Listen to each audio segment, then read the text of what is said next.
Como lo aclaré el miércoles, no andaba de vacaciones. Algunos me desearon felices vacaciones, pero no andaba de vacaciones. Fuimos a una exhibición del deporte que mis hijas entrenan, nado sincronizado, y tuvimos que ir a Aguascalientes. Allí iba a ser la exhibición y pues nos fuimos todo el fin de semana, pero no fue tanto de paseo, sino más bien ese ejercicio deportivo. Por esa razón no pude estar con ustedes. Y bueno, ya retomando el tema, hoy vamos a seguir con nuestro estudio de fundamentos y recordando que ya vimos lo del día de reposo, de por qué nos congregamos en domingo, ¿verdad? ¿Cuál es la base bíblica para eso? Y luego, la vez pasada, estudiamos el tema de los fuertes y débiles en la fe, determinar qué responsabilidad tiene el fuerte, qué es un fuerte en la fe, quién es un débil en la fe, qué responsabilidades tienen ambos, que hoy quiero hacer un breve repaso de lo que vimos, porque hoy vamos a estudiar el tema de la liturgia. Y era necesario que definiéramos primero lo que entendemos bíblicamente por el día de reposo, lo que son los fuertes y débiles en la fe, para poder ver con ojos más bíblicos el tema de la liturgia y evitarnos mucha problemática, ¿verdad? Poniendo las bases que ya estudiamos, hoy no debe ser motivo de mucho conflicto o discusión cuando analicemos por qué hacemos lo que hacemos. Cuando hablo de liturgia, la palabra liturgia, según el diccionario de la Real Academia Española, lo dice así: es el orden y la forma con la que se llevan a cabo las ceremonias de culto en las distintas religiones. Cuando hablamos de culto estamos hablando de cosas que hacemos externas con el fin de agradar a alguien u honrar a alguien. Por eso también hay culto a artistas, ¿verdad? Hay quienes le rinden culto al cine. Cuando hablamos del culto, no estamos hablando de la reunión cristiana, sino de esas cosas externas que hacemos para agradar a alguien o para honrar a alguien. El culto a Dios tiene que ver con lo que hacemos, y la liturgia es el orden y la forma en la que se lleva a cabo. Orden y forma en la que se lleva a cabo implica que lo que hacemos aquí en Árbol Plantado, el orden que tenemos y lo que hacemos, eso es la liturgia, y tendríamos que preguntarnos si lo estamos haciendo bien, lo estamos haciendo mal, contra qué nos estamos comparando, ¿verdad? Porque en ese aspecto hay muchísimas opiniones divididas en cuanto a qué debiéramos hacer y qué no debiéramos hacer. Pero el punto principal es ir a la Escritura y determinar qué es lo que encontramos ahí, ¿verdad? Para que el estándar con el cual alguien quiera compararse sea la propia Escritura y no otra congregación. Vas a encontrar personas muy solemnes, otras muy liberales. Hay quienes jamás se atreverían a aplaudir en la celebración, en la congregación. Y hay quienes hacen mucho más que aplaudir, se revuelcan, se tiran y muchas cosas, ¿verdad? Hay quienes consideran que no puedes utilizar instrumentos, y hay quienes, cada quien se trae su propio instrumento, ¿verdad? Algunos se traen sus panderos, otros traen chofar, y piensan que porque vuelan o tocan el chofar, algo espiritual sucede. Y digamos que ahí podemos encontrar posturas en dos extremos, en los que son muy liberales y hacen muchísimas cosas, y en los que están muy restringidos en lo que pueden hacer. Quien ya tiene tiempo congregándose con nosotros sabrá que nosotros hemos hecho cambios en la liturgia conforme hemos ido aprendiendo. Pero el propósito de hoy es partir de lo que ya estudiamos y llegar a una posición bíblica en cuanto a lo que estamos haciendo y cómo debemos ver lo que los demás están haciendo. ¿Me explico? Entonces, para eso deberíamos ver primero que ya dijimos que el día de reposo, o sea, el hecho de que estemos aquí en domingo, que para algunos se puede ser conflicto, ya habíamos dicho que nosotros observamos el día de reposo no como la ley de Moisés, ¿verdad?, sino como un proceso cíclico. El séptimo día no es propiamente el sábado, sino que puede ser cualquiera en un ciclo de 7. O sea, si encontrásemos en alguna parte del mundo o aquí en nuestra ciudad alguna iglesia que en lugar de reunirse los domingos se reúne los martes, desde nuestra perspectiva bíblica no tendría ningún problema, ¿verdad?, mientras estén respetando el ciclo de cada 7 días. Que se haga un hábito en la vida cristiana el congregarse, porque vimos que reposamos los cristianos no como en la ley de Moisés, sino que reposamos como una señal, como un recordatorio del reposo que tenemos en Cristo, que un día vamos a gozar cuando Él regrese. Recuerden que habíamos hablado del reposo como el control de Dios sobre su creación. Y cuando nos reunimos aquí, reposamos, dejamos hacer el trabajo cotidiano, las actividades cotidianas, les ponemos un alto, confiando en que Dios es fiel para proveernos y nos abstenemos del trabajo que no sea necesario para la vida. Ya vimos varios ejemplos de esos, ¿verdad? Si estás en una situación de extrema pobreza y se te ofrece una oportunidad de trabajar en domingo y vas a poder llevar sustento a tu familia, sustento necesario, trabaja. Pero no es lo mismo a decir, no, pues no voy porque siempre trabajo, ¿verdad? Se motiva que el cristiano deje libres los días en los que nos congregamos como la iglesia. Dijimos también que la recreación personal es permitida siempre y cuando sea bíblica, siempre y cuando sea sana, ¿verdad? No vimos, o nuestra postura, ¿se acuerdan de la postura puritana y la postura continental? Nosotros concordamos con la postura continental que habla de que el reposo sí, no excluye la recreación personal o individual. Yo podría estar pasando tiempo con mi familia, irme a un picnic en domingo y no consideramos que eso es incurrir en pecado, porque eso también es agradable a Dios. Entonces, vimos toda la base bíblica para llegar a esas conclusiones y eso explica por qué estamos aquí en domingo. Y cuando estudiamos los débiles y los fuertes en la fe dijimos que no debemos hacer tropezar a nadie, creyentes o no creyentes, indistintamente de sus opiniones al respecto de lo que sí debe de hacerse y lo que no debe de hacerse, pero dijimos que no puedes imponer reglas que la Biblia no impone, ¿verdad? Y ¿se acuerdan de la adiáfora? Hablamos del antinomianismo, aquellos que dicen que no tienen por qué obedecer lo que dice la Biblia, que están libres de toda ley. Vimos el legalismo y más adelante quisiera que señaláramos y recordáramos los 3 puntos para efecto de lo que vamos a estudiar el día de hoy. Pero vimos que estaba el antinomianismo, que son muy liberales, no se consideran sujetos a nada. Vimos el legalismo, que exagera y pone cosas que la Biblia no pone. Y hablamos de la adiáfora, un punto donde no está claro en la Escritura, o es indistinto lo que haces porque no está específicamente señalado como algo que se debe de hacer o algo que no se debe de hacer. Y en la diáfora es donde teníamos el problema, ¿verdad? Y dijimos que el hermano fuerte en la fe, aquel que su conciencia no la acusa cuando come ciertas cosas o observa ciertos días o viste cierta ropa o hace cosas para Dios en algún sentido particular, si su conciencia no le acusa y no es algo contrario a la Escritura, los fuertes en la fe deben apoyar a los débiles, no haciéndolos tropezar y tratando de llevarlos a madurez. Y los débiles dijimos que no pueden gobernar la congregación, no pueden empezar a instituir regulaciones que ellos sienten o consideran ofensivas, pero que la Biblia no especifica. Entonces los débiles también tenían una responsabilidad, que era no juzgar al fuerte y madurar. Entonces, del estudio pasado determinamos que tanto el fuerte como el débil tienen responsabilidades en la congregación. Ni el fuerte domina sobre los débiles, ni el débil sobre los fuertes, sino que todo tiene que hacerse para edificación. Y partiendo de eso y dejando en claro eso, ahora estudiamos por qué hacemos lo que hacemos aquí en la iglesia. Cuando alguien llega por primera vez es común ver que no saben si aplaudir o no aplaudir. No saben si echarse la maroma santa o no. No saben si formar una fila y saltar y cantar corriendo alrededor de las sillas. ¿Alguna vez alguno de ustedes hizo eso en otra congregación? Sí, aquí hay varios, ¿verdad? Como cuando en las bodas, que a la víbora de la mar, pero versión cristiana, ¿verdad? Se agarran todas las manos mientras está la alabanza y ellos consideran que eso es agradable a Dios. Y hay quienes gritan cuando están de acuerdo con algo de lo que se está predicando, ¿verdad? Algunos dicen amén, aleluya, y a veces nos ha tocado que algunos recién llegados como que se identificaban con una parte de la predicación y gritaban y todos volteaban, ¿verdad? Y se les quitaba, ya no volvían a hacerlo, pero no por convicción propia, sino porque sentían la mirada acusadora de todos, ¿verdad? ¿Puedes levantar las manos o no?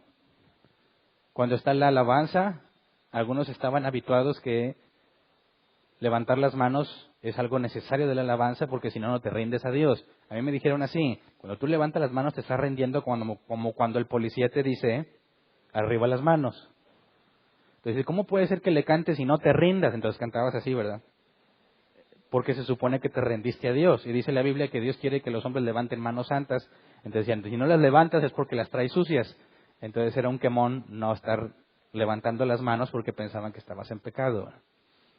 Y digas, nos causa gracia muchas de esas cosas, ¿verdad? Porque quizás ya no estamos habituados a hacerlas. Pero te aseguro que la gran mayoría de los que está aquí lo hacíamos. Y veíamos mal al que no lo hacía, ¿verdad? Veíamos mal al que no caía por la unción.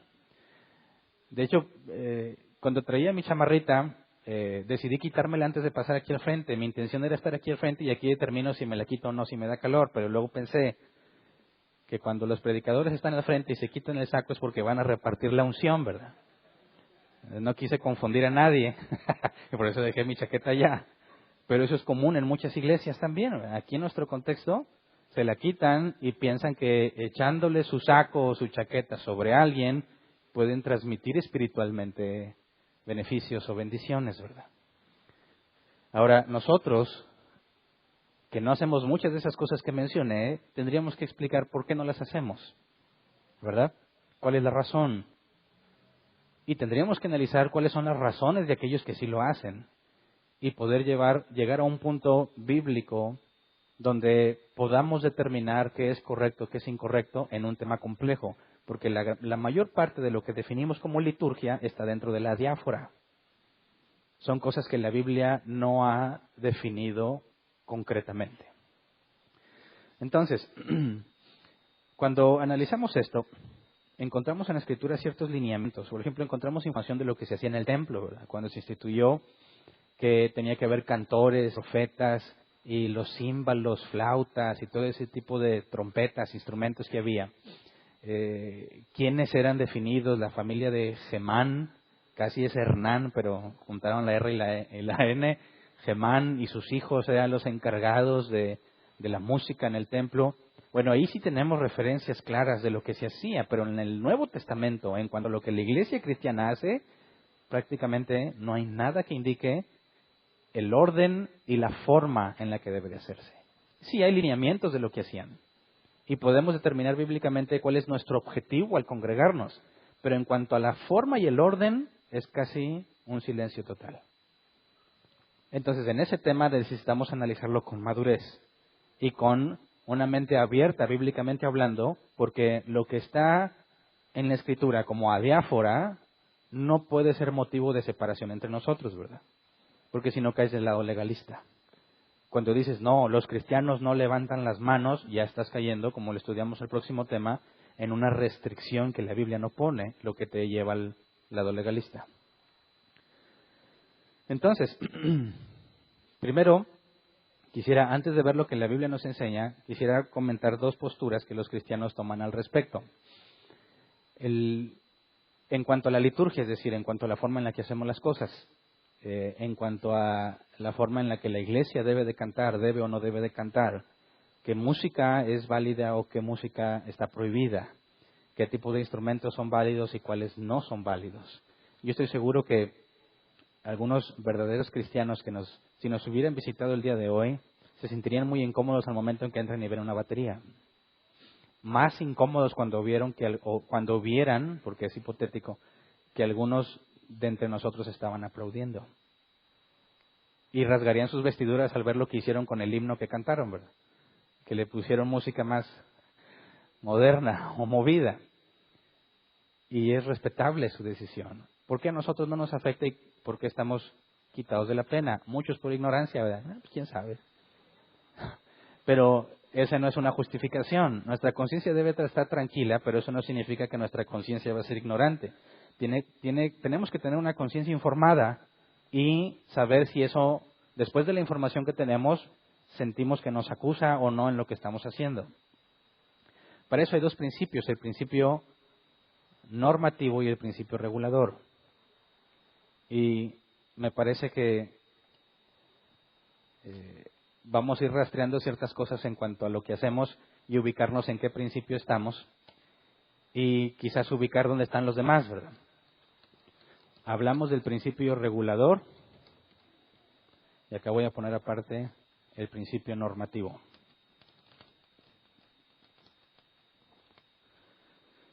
El principio regulador afirma que la Biblia da suficiente información sobre cómo debe ser la liturgia, cómo debemos hacer las cosas en cuanto a orden y en cuanto a forma. Y que por consecuencia nadie puede hacer algo que no esté claramente especificado en la Escritura. ¿Me explico? Están regulados por lo que la Biblia dice. El principio normativo también busca pegarse a la Biblia, pero considera que aquello que no está expresamente prohibido es permitido en la iglesia. Ahora, yo sé que eso puede interpretarse mal, como que si la Biblia no lo prohíbe, lo puedo hacer durante la iglesia. ¿Qué tal si me traigo un show de payasos? Dices, no estamos hablando de eso. Ese es un extremo, ¿verdad? Cuando hablamos del principio normativo, es decir, nos enfocamos en lo que la Biblia revela, los lineamientos y el propósito que podemos obtener de la Biblia en cuanto a lo que debemos hacer al congregarnos, pero puede haber cosas que no están expresamente establecidas. Por ejemplo, ¿podemos usar un proyector o no? ¿Qué tal si yo traigo un video de algo que vamos a analizar? ¿Lo puedo proyectar o no? ¿Podemos aplaudir al ritmo de la música o de los cantos que tengamos? La Biblia no dice nada de eso. El principio regulador lo excluye, dice, no lo hacemos porque la Biblia no dice que lo hagas. El principio normativo dice, no es nada contrario a la Escritura, así que es posible hacerlo. ¿Me explico? Entonces, ambos reconocen a la Biblia como máxima autoridad. En teoría estoy hablando, porque muchos que se ubiquen en uno o el otro, no necesariamente en lo individual o como congregación, no necesariamente consideran la Escritura como máxima autoridad. Pero en cuanto a las definiciones, ambos buscan hacer lo que la Biblia dice. Y tienen pros y contras. La parte reformada se inclina casi en su totalidad al principio regulador. Ellos han determinado que ciertas cosas que la iglesia hace pueden provocar desorden o pueden hacer que se pierda el enfoque de Dios y se enfoque más en el individuo. No sé si me explico. Por ejemplo, dicen algunos, oye, ¿por qué no ponemos música más moderna? Porque es lo que está en onda con la chaviza. Y bien anticuado, pero piensa que está moderno. ¿Debiésemos modificar las canciones para que sean más agradables? El principio regulador diría, jamás, jamás. Aquí se trata de honrar a Dios. Por eso algunos solamente cantan salmos. Porque ninguna otra canción, ninguna otra letra estaría firmada por la Escritura, ¿verdad? Entonces siempre van a estar buscando la manera de musicalizar salmos, ya que no tenemos información sobre cómo era la música que se usaba para acompañar al salmista, ¿verdad? Y ni siquiera tenemos los mismos instrumentos.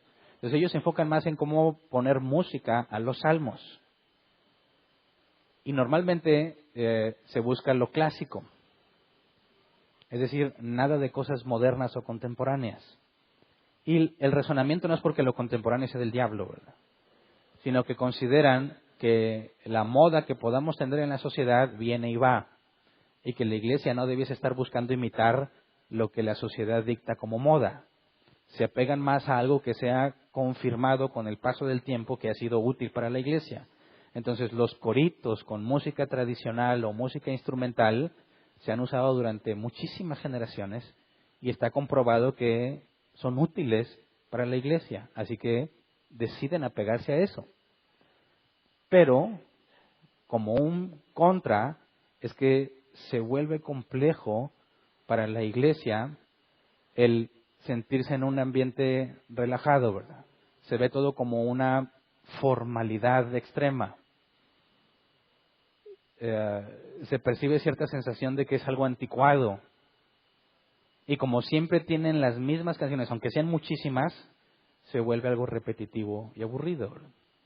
No quiere iglesias reformadas que no se limitan a los salmos. Sí buscan la música clásica, pero ellos hacen sus letras de manera que refleje conceptos bíblicos.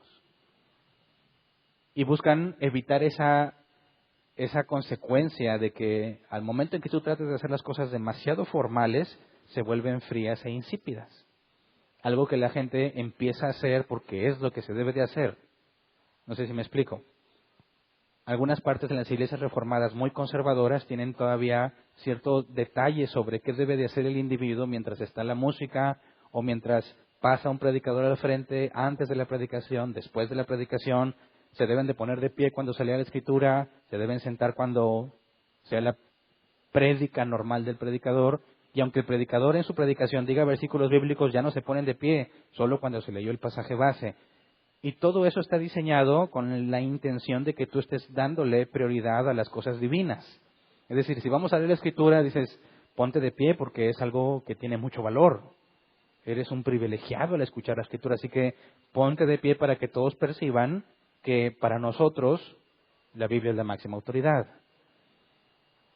¿Me explico? Empiezan a poner lineamientos que están enfocados en engrandecer a Dios, pero que muchas veces no se entiende cuál es la razón o el objetivo principal.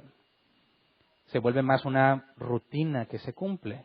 Por ejemplo, hay iglesias, no necesariamente reformadas, que se hicieron el hábito como parte de la liturgia que cuando alguien entra tiene que venir a arrodillarse a lo que ellos llaman altar, ¿verdad? La plataforma. Tienes que venir a arrodillarte y estar ahí un momento orando y luego pasas a tu lugar. Que porque primero tienes que venir, dejar fuera las cosas del mundo, concentrarte en las cosas de Dios y pedirle que te guíe, que esto pueda ser de edificación. Hay quienes dicen, no, tienes que venir hasta acá, ahí en tu lugar, híncate, ahí en la silla, híncate, ora un rato y luego ya te reincorporas. Y si llegué tarde, no importa, tienes que hacerlo porque si no, no estás entregándole tu vida a Dios. Y muchos de nosotros no hacemos nada similar, ¿verdad? Pero el principio regulador está basándose principalmente en lo que la Escritura afirma que se debe de hacer. Y se mete en problemas cuando hay cosas que la Escritura no define. Puedes usar un proyector, puedes usar cierto tipo de instrumentos, cierto tipo de ritmos. Ese tipo de cosas no las va a poder definir. Por otra parte, el principio normativo no tendría problema en ese tipo de cosas, ¿verdad? Buscaría no necesariamente cantar salmos, también himnos, letra, que no necesariamente sea considerada un himno, letra que afirme principios bíblicos, aunque no use exactamente las palabras que la Biblia dice. No tendría problema en qué instrumento usas, siempre y cuando se esté usando de la manera en que vamos a ver un poco más adelante en cuanto a lo que se espera de la congregación.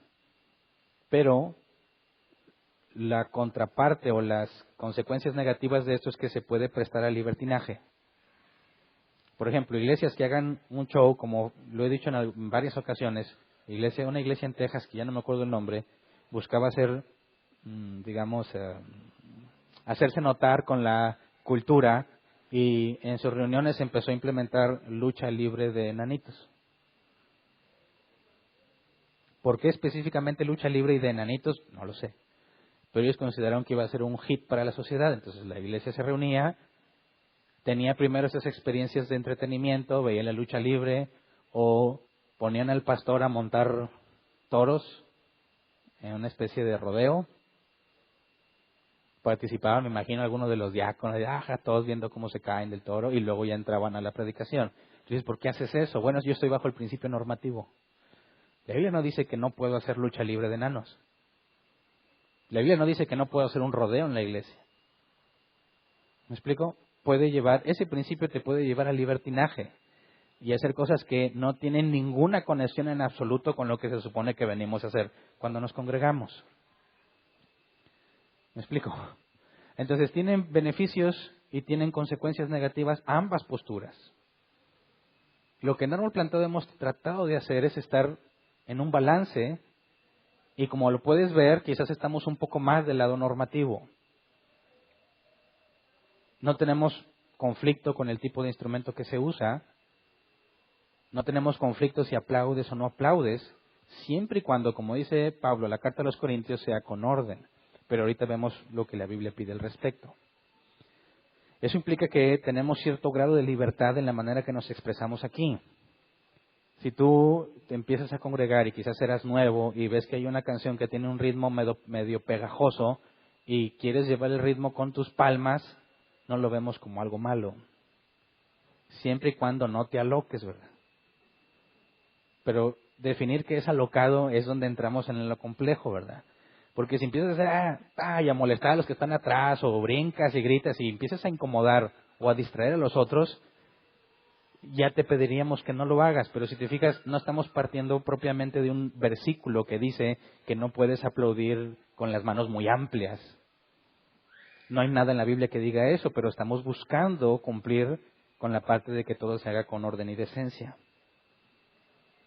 Entonces, lo que buscamos, o creo yo que lo correcto es encontrar un punto medio entre ambas cosas. Buscar eliminar las consecuencias negativas de ambos lados y usar con sabiduría las positivas de ambos lados. ¿Me explico? Y como iglesia lo fuimos desarrollando conforme pasaba el tiempo. El orden de las cosas que las iglesias cristianas hacen en nuestra cultura normalmente es un patrón muy repetitivo, ¿verdad? Llegan y algunos empiezan con oración y luego la parte de la alabanza, que la dividen en dos partes, la alabanza y la adoración, ¿verdad? Alabanza es la música movida y alegre y adoración es la música tranquila y a veces hasta solemne. Y luego después de ahí tienen la sección de avisos o de ofrendas. Se enfocan en hacerle claro a la gente que tienes que traer dinero. Y luego después pasan a la predicación, ¿verdad? Y algunos distribuyen el tiempo que dedican a cada actividad de manera diferente. Hay iglesias donde le destinan casi 2 horas a la música y a cantar y 15 minutos de predicación. Y cuando les preguntas por qué, dicen es que a Dios le agrada que su pueblo le cante, que su pueblo le alabe. Mucha letra mata, así que no tienes que estudiar tanto, solo hazlo agradable a Dios. Y ese es, creo yo, en mi experiencia, ese es el estándar en nuestra cultura. Enfocarse mucho más a cantar que a estudiar la palabra. ¿Verdad? Algunos dentro de la alabanza o lo que engloba la música movida y la tranquila, dedican la gran mayoría del tiempo a moverse. Y son los que dicen, yo estoy loco por Jesús y no me da vergüenza demostrarlo. Y gritan, y saltan, y corren, y se avientan. Y casi estás viendo un concierto del mundo. Y al revés, quienes dicen, no, la alabanza no, ponle de adoración porque hay que llorar, hay que desahogarnos, hay que, como dicen, hay que desbordar nuestras almas para el Señor. Y se la pasan llorando casi toda la reunión, ¿verdad? Y si no lloras es porque Dios no te tocó. Pero nosotros tuvimos que ir aprendiendo con el tiempo, y lo he comentado varias veces, cuando empezamos con la alabanza, las letras estaban muy erradas y muy equivocadas. En nuestra ignorancia pensábamos que estábamos haciendo algo agradable a Dios, pero conforme nos empezó a mostrar o nos empezó a dar entendimiento en cuanto a lo que la Biblia dice, empezó a hacerse notorio que lo que cantábamos era equivocado. Y no teníamos ni idea de cómo corregirlo, así que lo detuvimos. Quitamos la alabanza. Y yo les he dicho en otras ocasiones que eso generó conflicto entre nosotros, porque hay cristianos que piensan que si no cantas, no alabas. Que si no cantas, no adoras. Pero alabar y adorar no tienen necesariamente que ver con cantar, bíblicamente hablando, ¿verdad? Pero ¿qué pasa si no cantáramos en lo absoluto? ¿Qué pasa si somos como 5 personas y ninguno canta ni toca instrumento? Nos queremos reunir como iglesia. ¿Es necesario, es obligatorio que haya un tiempo para cantar, sí o no? La Biblia no dice nada de eso.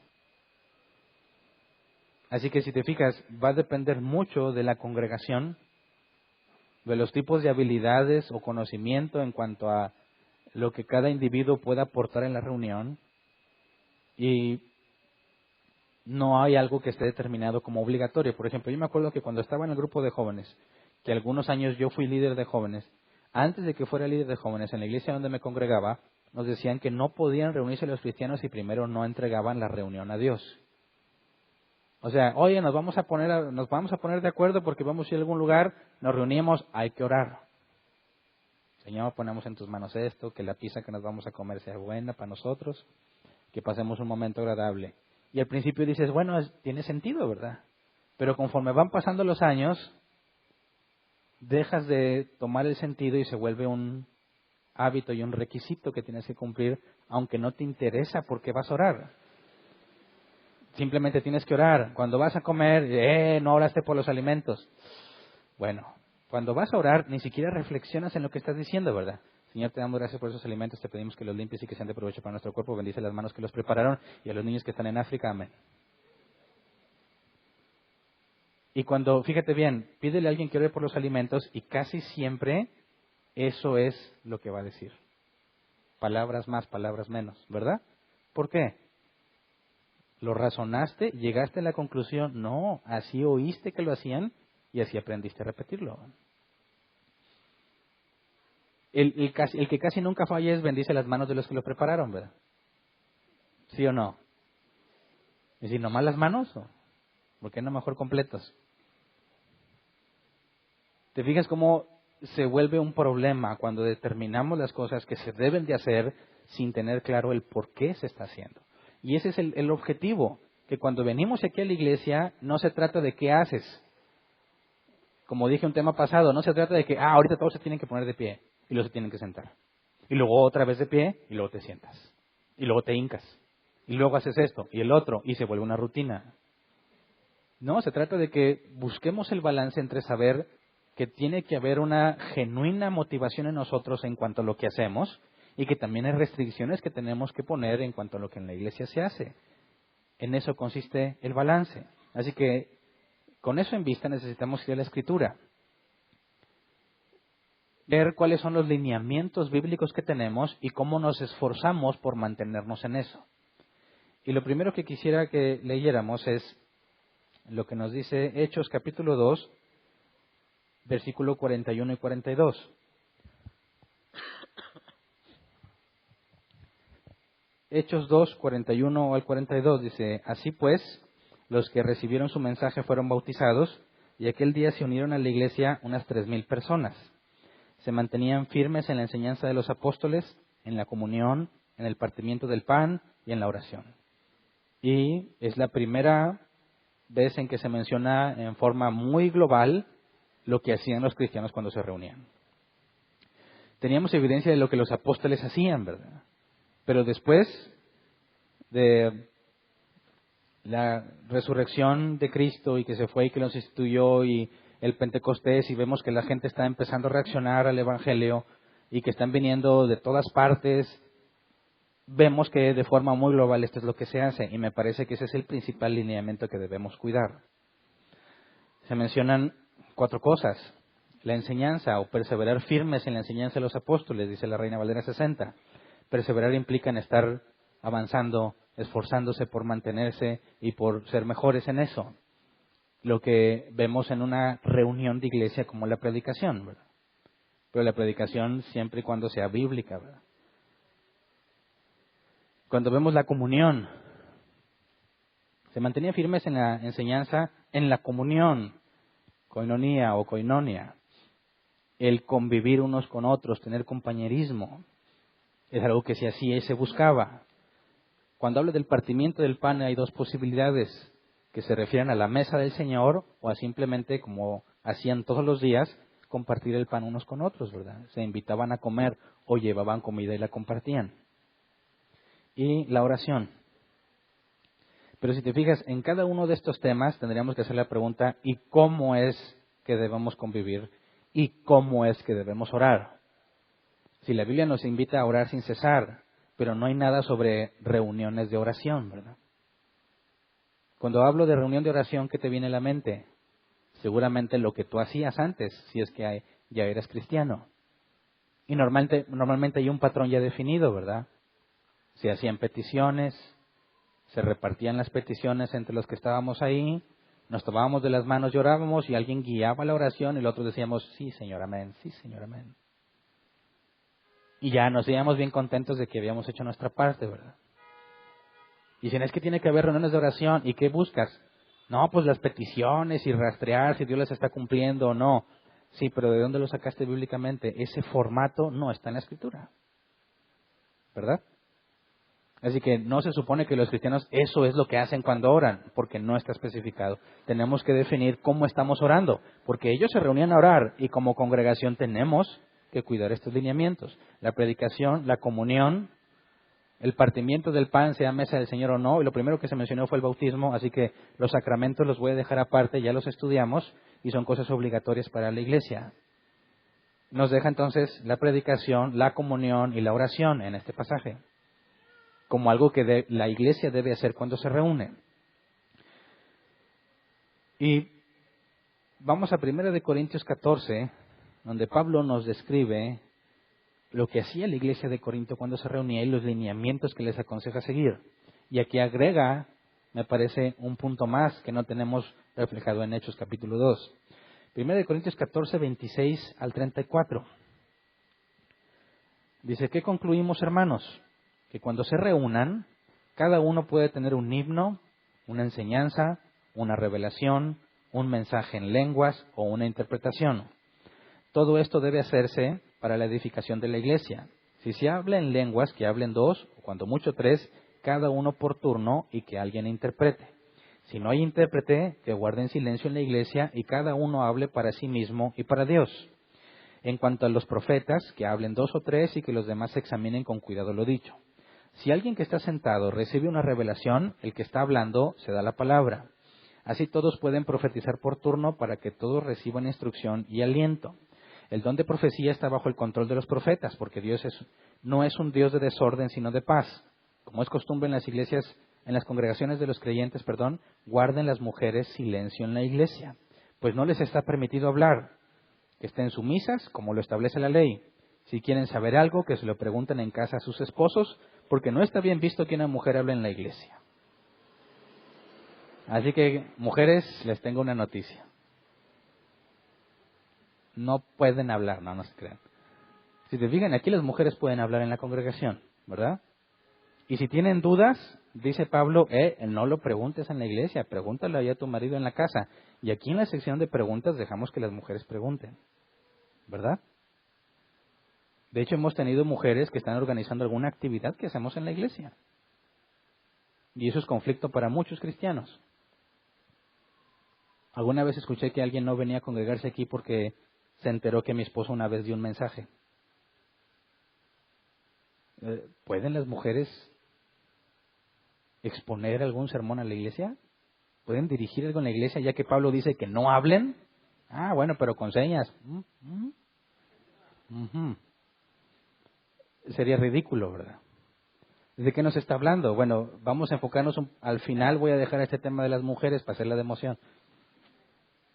Pero vamos a enfocarnos primero en los otros elementos que estamos viendo aquí, ¿verdad? Porque aquí nos introduce algo nuevo. Nos habla de himnos. Cuando se reúnan, todo debe ser para la edificación en la iglesia, ¿verdad? Alguien puede tener himnos, enseñanza, revelación, mensaje en lenguas o interpretación. Pero esta parte de himnos no la vimos en Hechos 2, ¿verdad? Lo que implica que también la iglesia se reunía y cantaba, ¿verdad? ¿Cuáles himnos cantaba? No sabemos. Dice, bueno, los himnos son salmos. No necesariamente, la palabra griega para salmos es otra. Cuando habla aquí de himnos, tiene que ver con letras que ellos cantaban. ¿Estaban acompañadas de música? No tenemos certeza. Pero tiene que presentarse este elemento, como lo vemos en la iglesia de Corinto, que era algo que hacían los cristianos cuando se reunían. Y si te fijas, si tenemos la predicación, la comunión, la oración y ahora agregamos el cantar, tenemos los elementos que hacemos cuando nos reunimos aquí. ¿Me explico? Quizás muchos lo tienen claro, pero también quisiera que para los nuevos quedara en claro que cuando vienen a congregarse y están siguiendo una orden de eventos sucesivos, no piensen que alguien se los inventó, ¿verdad? Estamos siguiendo o estamos tratando de imitar lo que encontramos que la iglesia hacía desde que fue fundada. Y tiene que hacerse, como dice la Escritura, con orden. Ahí en 1 Corintios 14 vamos al versículo 40. Dice, pero todo debe hacerse de una manera apropiada y con orden. Y bueno, nunca nos vamos a poner de acuerdo en definir qué es apropiado, ¿verdad? Entre nosotros, porque es algo muy subjetivo. Va a depender mucho del individuo. Así que ahí tenemos que encontrar un balance. También va a tener que ver mucho con la cultura cuando hablas de algo apropiado. Por ejemplo, hace algunos años, me acuerdo que se hizo mucha polémica en las redes sociales porque salió un video de una mujer que estaba dando un mensaje a la iglesia en shorts. pantalones cortos. Y no, la deshicieron, esa mujer pagana, impía, pecadora, mundana, que no sé qué.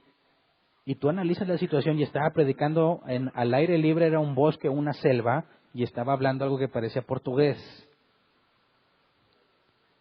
En aquella cultura, con esos calores, no sería necesariamente inapropiado que alguien traiga pantalones cortos para poder sobrellevar el clima. Pero los de este lado, que no experimentamos las situaciones climáticas de allá, rápido juzgaron que era una mujer mundana y pecadora, cuando en la Biblia no hay ninguna restricción de ese tipo, ¿verdad? Por eso, cuando hablamos de definir qué es apropiado, corremos un riesgo muy grande de irnos al legalismo, ¿verdad? Y también de irnos al antinomianismo. Así que quisiera que buscáramos evitar caer en la parte legalista y recordáramos que el legalismo lo encuentras en 3 formas. ¿Se acuerdan de esas 3 formas? ¿O ya se les olvidó completamente? Igual deberíamos poner el examen como les pusimos durante un tiempo a los niños de sus clases. ¿Cuáles eran las 3 formas en las que encuentras normalmente el legalismo? Número 1, bueno, voy a ponerlo aquí, legalismo, y encontramos el externalismo. Son cosas que se hacen porque se tienen que hacer aunque no sientes hacerlas, aunque no tienes motivación para hacerlas. Como ejemplo, puse ahorita, alguien tiene que entrar a arrodillarse y decirle a Dios que está entregando esta reunión en sus manos y que Él se pone en sus manos y luego se sienta en su lugar. Y algunos para despedirse tienen que hacerlo. A veces vienen, ni ganas ni intención tienen, pero se arrodillan y oran porque eso es algo externo que todos tenemos que hacer. Y la Biblia en ningún momento dice que hagas eso, ¿verdad? Legalismo tiene que ver con obligar a las personas a hacer cosas que la Biblia no pide que hagas. El externalismo son esas cosas externas que no necesariamente van de acuerdo a tus deseos, a tus intenciones y a tus motivaciones, pero que las haces porque tienes que hacerlas. Lo segundo era separar la ley del Espíritu con E minúscula. No estoy hablando del Espíritu Santo, ¿verdad? Dijimos que la ley tiene una intención y es lo que le llamamos espíritu. Cuando alguien dice, tienes que hacer esto y no me importa cuál es la motivación, no me importa cuál es el objetivo, simplemente hazlo, se vuelve una forma de legalismo, ¿verdad? Y vimos ejemplo de las mujeres con cabello corto. ¿Se acuerdan? Analizamos la situación cultural que las leyes imponían sobre la vestimenta. Y cuando Pablo dice que la mujer no se debe cortar el cabello, tenemos que adecuarlo a nuestra cultura. Y dijimos que el tener el cabello corto era algo que representaba inmoralidad sexual en la mujer. Era una prostituta. Raparse era propio de las sacerdotisas que se dedicaban a la prostitución sexual o era el castigo de la adúltera. Una mujer con cabello corto rapada estaba dando una imagen de que es adúltera. Entonces, cuando nosotros plasmamos esa misma ordenanza en el contexto, dijimos, la mujer no puede vestirse o parecer prostituta, que es el equivalente a cortarse el pelo. Y se acuerdan que di el ejemplo del anillo de matrimonio, ¿verdad? Que así como el cabello corto era una forma que indicaba que la mujer podía proporcionar servicios sexuales, la ausencia del anillo indica que estás disponible. O el anillo dice que estás casado y por consecuencia no estás disponible, ¿verdad? Pablo podría decirnos, oye, si estás casado, deja en claro que estás casado, ¿verdad? Digo, bueno, pues tendría que ser muy guapo para que eso no me problemas. Pero si lo ves en el caso de la mujer tiene que dejar en claro que es una mujer casada. No estar atrayendo hombres que traten de conquistarla y no dejar en claro que es una mujer casada. Entonces, separar la ley del espíritu es un conflicto que nos lleva al legalismo, porque estás diciendo a la gente que haga cosas que no tienen nada que ver con su razón de ser. ¿Verdad? Y el tercero es que restringen lo no restringido. Y dijimos, el cristiano no puede tomar vino, el cristiano no puede bailar, el cristiano no puede ir a fiestas seculares. Y esto y lo otro, y el cristiano no oye música secular, el cristiano no sé qué, y la Biblia no pone ninguna restricción. Entonces, dentro de estas tres formas,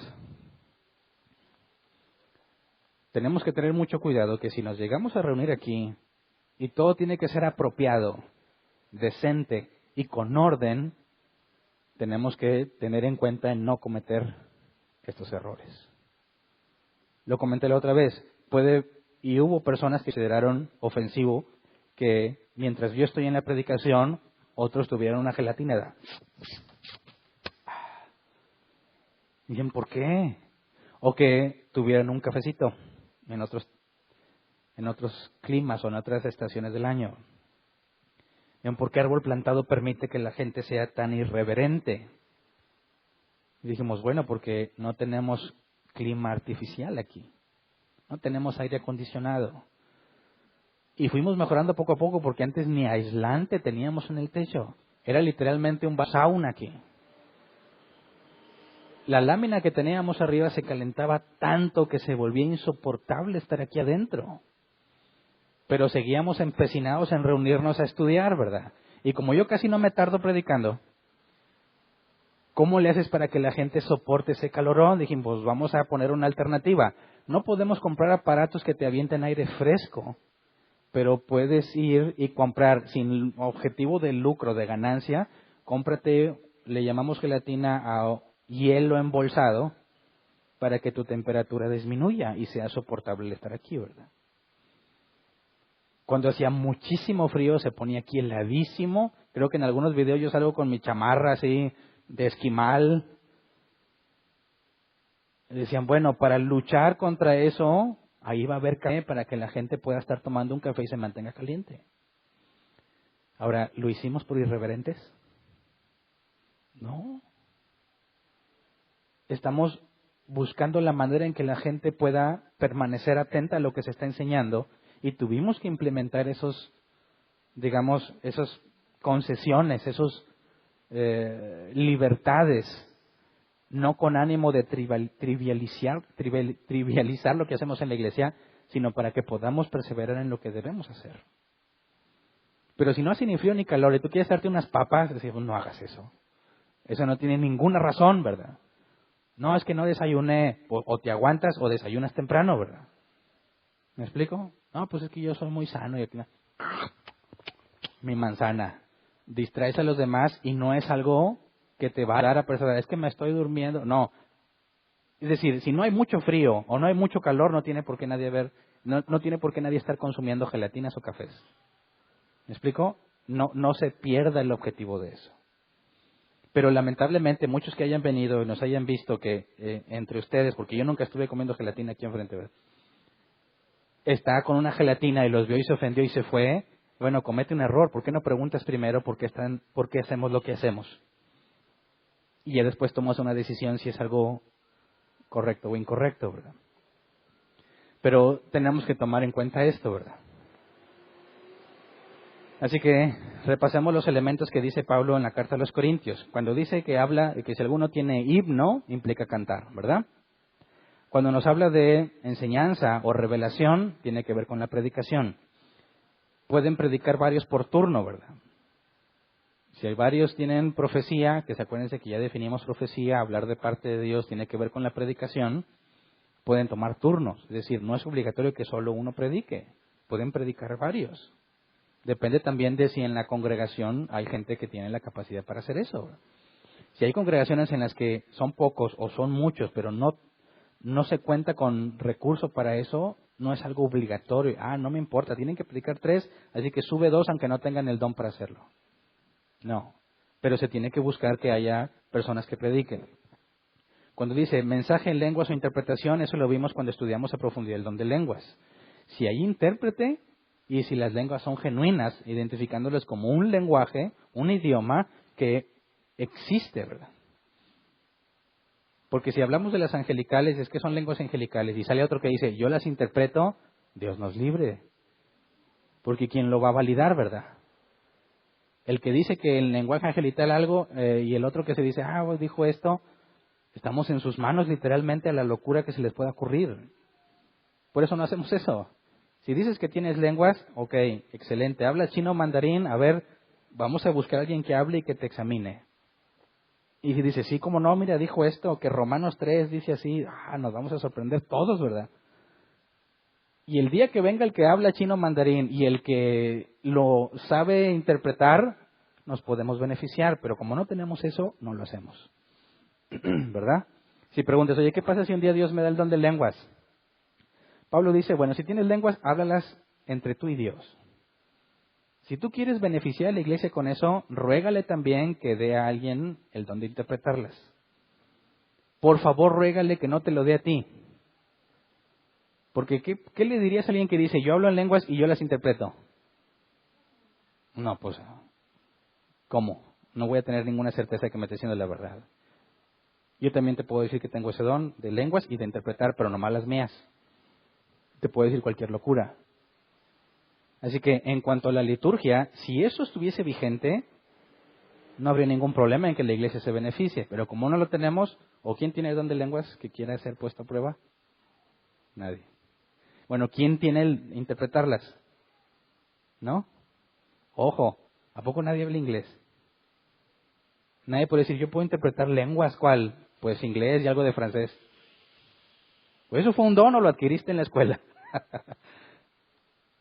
Pero si te fijas, el interpretar lenguas tendría que ser, yo sé varios idiomas y yo puedo interpretar uno en particular. ¿Eso es un don o no? Tendríamos que analizarlo, ¿verdad? ¿Cómo lo obtuviste? ¿Te llegó por Dios y lo perfeccionaste? ¿O simplemente adquiriste conocimiento para hacerlo, verdad? Y luego nos habla de las mujeres guardando silencio. Y es algo que también tenemos que considerar, ¿verdad? Porque es algo que Pablo recomienda a la iglesia. Pero tenemos que cuidar esto. No separar la ley del Espíritu en lo que Pablo está diciendo. Así que en cuanto a la alabanza, la Escritura motiva a los cristianos a cantar. Colosenses 3:16 dice que habiten ustedes la palabra de Cristo con toda su riqueza. Instrúyanse y aconséjense unos a otros con toda sabiduría. Canten salmos, himnos y canciones espirituales a Dios con gratitud de corazón. ¿Cuáles son las canciones espirituales? Hay algunos que cometen el error de mezclar esto con las lenguas angelicales. Y dicen, ahora voy a cantar una canción espiritual, ¿verdad? Y empieza, marracada. ¿Qué es eso? Es que no le entiendes porque es espiritual. No está hablando de eso. Salmos, himnos y canciones espirituales. Canciones espirituales son las que van de acuerdo al espíritu. Obviamente no el tuyo, sino con lo que Dios ha revelado, ¿verdad? No que hables de forma ultrasensorial o que algo te tome y empieces a cantar porque estás en el espíritu. No está hablando de eso. Pero claramente se recomienda que, fíjate, que nos instruyamos y nos aconsejemos unos a otros con toda sabiduría. Y no puedes separar de la instrucción y del consejo los salmos, los himnos y las canciones espirituales. Es decir, que lo que se cante, la letra, tiene que ser para instruir y para aconsejar. Por eso nosotros cuando empezamos a aprender de esto, buscamos letra bíblica. Canciones que estén declarando la verdad de Dios. Y entonces las cantamos y estamos cumpliendo con esta parte. Al congregarnos, tanto los himnos, las canciones como los cantos espirituales tienen que servir para instruir y para aconsejar. Para eso, lo único que sirve es la palabra de Dios, ¿verdad? ¿Lo vamos a decir tal cual lo dice la Reina Valera 60? No necesariamente, ¿verdad? Podemos emplear el lenguaje para comunicar lo mismo que la Biblia dice, aunque no estemos diciendo las palabras idénticas según alguna traducción específica. Luego Efesios 5, 18 al 20. No se emborrachen con vino que lleva al desenfreno. Al contrario, sean llenos del Espíritu. Anímense unos a otros con salmos, himnos y canciones espirituales. Canten y alaben al Señor con el corazón, dando siempre gracias a Dios el Padre por todo, en el nombre de nuestro Señor Jesucristo. Y aquí vemos el mismo enfoque, ¿verdad? Y aquí puede aplicar para lo individual como lo congregacional. Canten y alaben al Señor con el corazón. Y aquí se presta confusión. ¿Cómo cantas con el corazón? Normalmente piensas que cuando cantas con el corazón es eso que sientes aquí adentro, ¿verdad? Por ejemplo, cuando está un despechado que lo dejó la vieja o el viejo, ¿qué tipo de canciones le gusta oír para alimentar esa emoción? De la que se fue, de la ingrata que lo dejó, ¿verdad? De cómo jugaron con su corazón, y casi siempre se ven como víctimas. Y las cantan como dice una palabra en inglés, con feeling, ¿verdad? Casi, ¡ay! Lloran, ¡ay! Dicen, eso es cantar con el corazón, y eso pretenden hacerlo dentro de la iglesia, como si eso fuese el objetivo. Pero aquí la palabra corazón es hombre interior, voluntad, mente. No te está diciendo que cantes emocionalmente, sino con entendimiento. Si no sería una contradicción, porque si nos dice que nos animemos unos a otros con salmos, himnos y canciones espirituales, alabanza al Señor, no te está diciendo que necesariamente tengas que ser emocional al cantar. Pero ¿es malo que te emociones? ¿Hay alguna canción cristiana que te llegue? Claro. ¿Es malo eso? No. Lo malo sería que pongamos la restricción de que tienes que sentir eso, si no Dios no estuvo contigo. Eso ya es restringir o poner externalismo, ¿verdad? Cosas que debes de hacer. No, no debes de sentir, no sientas. Canta nada más con el entendimiento, ¿verdad? Y si te dan ganas de llorar, aprieta la lengua. Porque los intelectuales no lloran, o eres emocional. No, eso es errado. Estás poniendo restricciones que no debes de poner. Cuando te dicen, bueno, tienes que llorar. Llegan los nuevos y le dicen, hombre, aquí vas a sentir a Dios. Seguro que lo vas a sentir. Así me decían a mí. Y ya empezaban a cantar y yo les veía a ellos así, deshaciéndose, llorando y todo, y yo no sentí nada. Y luego ya, se limpia el moco y todo. ¿Lo sentiste? No sentí nada. No, es que tú estás cerrado a Dios. Tienes un corazón duro y te tachan de un mal cristiano, ¿verdad? Cuando dice que cantemos con el corazón, tiene que ver con el entendimiento. Tiene que ver con saber qué es lo que estás diciendo cuando cantas. Y tiene que ser para Dios en cuanto a reconocer su grandeza. Pero la música mueve las emociones, es un hecho, ¿verdad? Y puede haber canciones que transmitan letra cristiana que por la situación en la que estás viviendo te lleguen a tu emoción y te hagan llorar. Alguna vez me preguntaron aquí, ¿puedo llorar cuando estoy en la iglesia? Depende cómo llores, ¿verdad? Porque yo te eso no lo hagas. No porque esté mal que lo hagas, sino porque vas a ser tropezadero a los demás. Pero tampoco se trata de que no llores. Cuando Esdras y los sacerdotes hablaban al pueblo la ley después de regresar del exilio, la gente lloraba cuando entendía y no estaban cantando. Si tú al cantar canciones con letra bíblica te dan ganas de llorar, llora, no hay ningún problema. No te vamos a tachar de cristiano emocional. ¿Me explico? Oye, yo quiero levantar las manos. Levántalas mientras no le estorbes al otro. Pero siempre y cuando lo haces, porque eso es parte de lo que estás entendiendo que estás cantando. ¿Me explico? Hay personas que quieren cantar, que le dan gracias a Dios y quieren levantar la mano. Levántala. No es algo malo. No la levantes hacia el lado. Levántala de manera que no molestes a nadie. Oye, me dieron muchas ganas de arrodillarme y pedirle perdón a Dios cuando estaba cantando porque me dio convicción de pecado. Hazlo. Pero no exageres, no distraigas, no le des rienda suelta a tus emociones. Tienes que asegurarte de no se tropezar a los demás. ¿Me explico? Es buscar el equilibrio entre lo que es el entendimiento y la emoción que puede llevarte el entender o la música que estás escuchando, ¿verdad? Es muy normal que en árbol plantado se cometa el error de ver raro al que expresa alguna emoción cuando canta, ¿verdad? Y nos ha llevado al extremo de que nadie quiere hacer nada, ¿verdad? Los de la alabanza me han dicho, estamos enfrente, estamos cantando y la gente está así, muerta. No quieren reflejar ninguna emoción. Están así.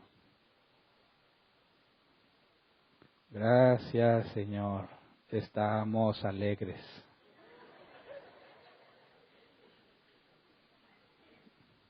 Ya es incongruencia, ¿verdad? Tampoco se trata de que cuando voy a cantar estamos alegres y a veces tristes. No, ¿verdad? Pero no cometas el error de decir, no, yo no soy como los demás. Yo, mira, puramente. Y cuando empiezas a sentir como una película que hay para niños de, quisiera yo ver Comida del Cielo, que está que le sale la lágrima y se la regresa porque es muy hombre, muchos caen en el error de querer decir, no, yo la puramente y no siento nada. Eso es incorrecto. Estás cayendo al lado legalista. ¿Me explico? Así que también dice la Escritura que busquemos edificar a los demás. ¿Cómo se sentirán los de la alabanza cuando estás totalmente apático mientras ellos cantan? ¿Te has puesto a pensar en eso?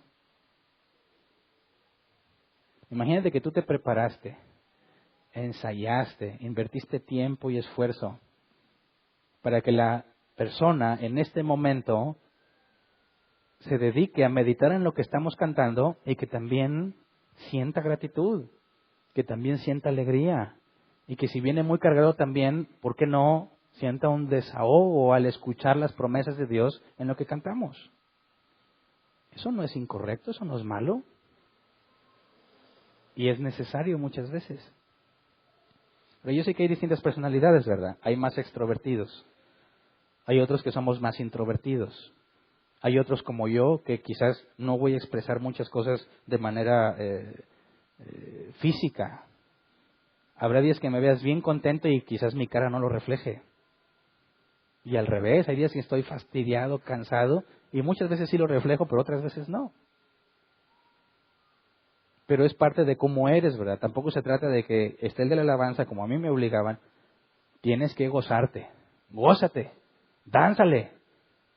No, a mí, honestamente, a mí no me ayuda en lo más mínimo ponerme a saltar. Aunque esté feliz de la vida, no salto. Hay personas que así expresan su felicidad, ¿verdad? Así que debiésemos tener la madurez de que si alguien entre nosotros está bien feliz por lo que Dios ha hecho y se le ve en la cara, tú deberías decir, qué bueno por él, ¿verdad? No que digas, ay, mira ya va a empezar a meter desorden en la iglesia. Y le hacemos un bien a los de la alabanza también, ¿verdad? Imagínate la cruz que tienen que cargar, a ver un montón de muertos.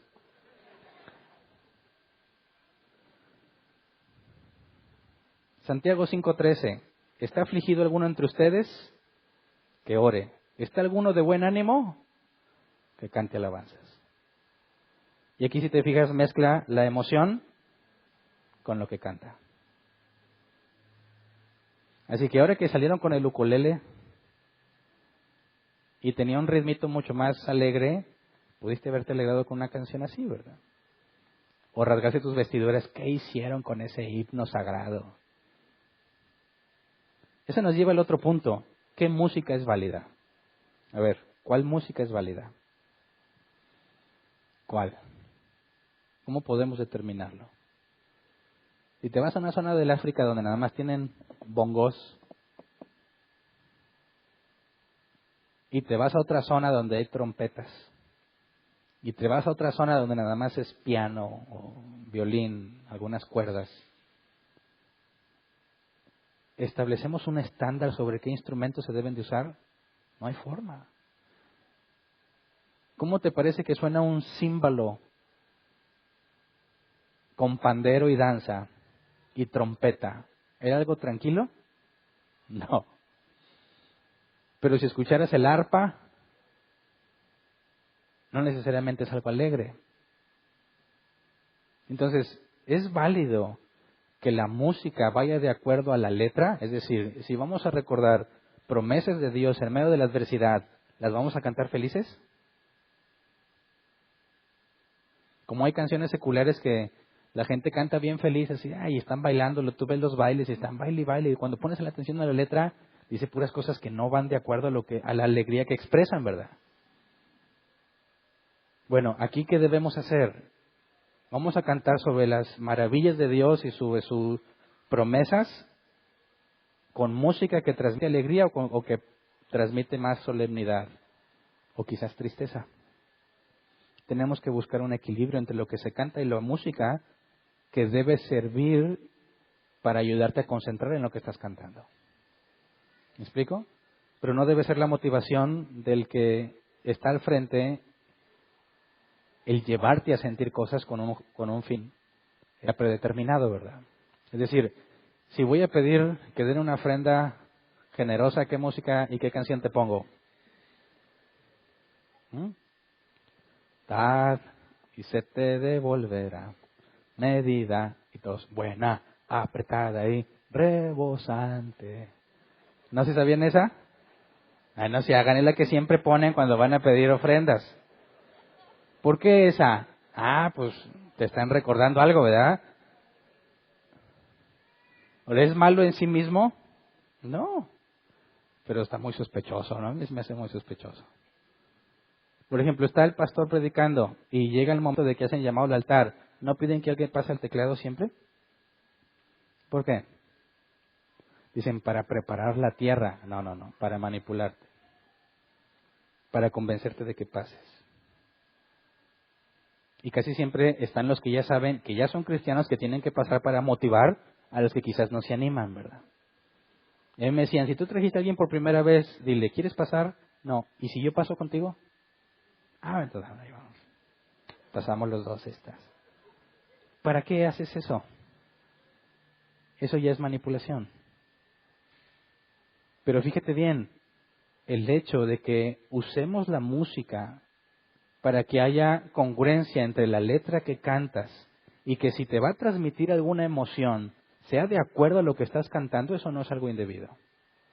Si la letra es cristiana, ¿verdad? Si quisieras hacer una canción que habla de Jonás en el vientre del pez, ¿qué tipo de música le pondrías? ¿Guapachosa? No, depende de lo que quieres que la gente recuerde, ¿verdad? Cuando Jonás dijo, cumpliré mis promesas, y Dios hace que lo escupa del pez, ¿qué quieres que la gente recuerde o afirme en ese momento? Y es la música que vas a poner para que la acompañe, ¿verdad? ¿Quieres que esté alegre porque salió de ahí? ¿O que recuerde que Jonás, a pesar de que se rebeló, terminó reconociendo que Dios era bueno y humillándose ante Él, dispuesto a obedecerlo? Y ahí tienes qué tipo de música vas a usar. ¿Me explico? ¿Te das cuenta que estamos hablando de cosas subjetivas? No hay ningún estándar bíblico en eso. Así que no todos vamos a estar de acuerdo. Mientras yo le estoy hablando, algunos pueden estar sí, y otros no. Algunos pueden decir, sí, Hernán, sí creo que sí, y otros no hagas eso. Pero estamos hablando de adiáfora. Así que puede haber entre nosotros personas que no coinciden en la manera en que tenemos la música y la alabanza aquí. El punto es que si tú eres una de esas personas que no están cómodas o no están a gusto, determines qué tan grave es para ti. Si es muy grave al grado en que no puedes estar en paz, por favor busca otra congregación. Por tu propio bien, por tu propia edificación. No estés haciendo algo que va en contra de tu conciencia. Y tú dices, no, para mí es igual, hombre, no importa, me acostumbro. Entonces no hay ningún problema, ¿verdad? Ahora, una cosa más de la alabanza. ¿A Dios le agrada que cantes o no? ¿Sí o no? Levante la mano que dice, sí, a Dios le agrada que le canten. Ok. ¿Quiénes dicen, No necesariamente. ¿Puede alguien cantar y ser totalmente desagradable a Dios? Hablando de cristianos, ¿verdad? Dices, no, que si el Chapo canta, no. Cristianos hablándose en la iglesia visible, o sea, gente que está en la iglesia, que se congrega. No estoy hablando de salvos o no salvos. Dentro de una congregación, la Biblia enseña que hay gente que es genuinamente hijos de Dios y hay cabras locas, ¿verdad? Hay ovejas y hay cabras que piensan que son ovejas. Todos cantamos. El hecho de que todos estemos cantando, ¿es algo agradable a Dios? Dice, mira, Hernán, bebió pésimo toda la semana, pero qué bonito canta. Me llega, dice Dios, pónganme a Hernán al frente.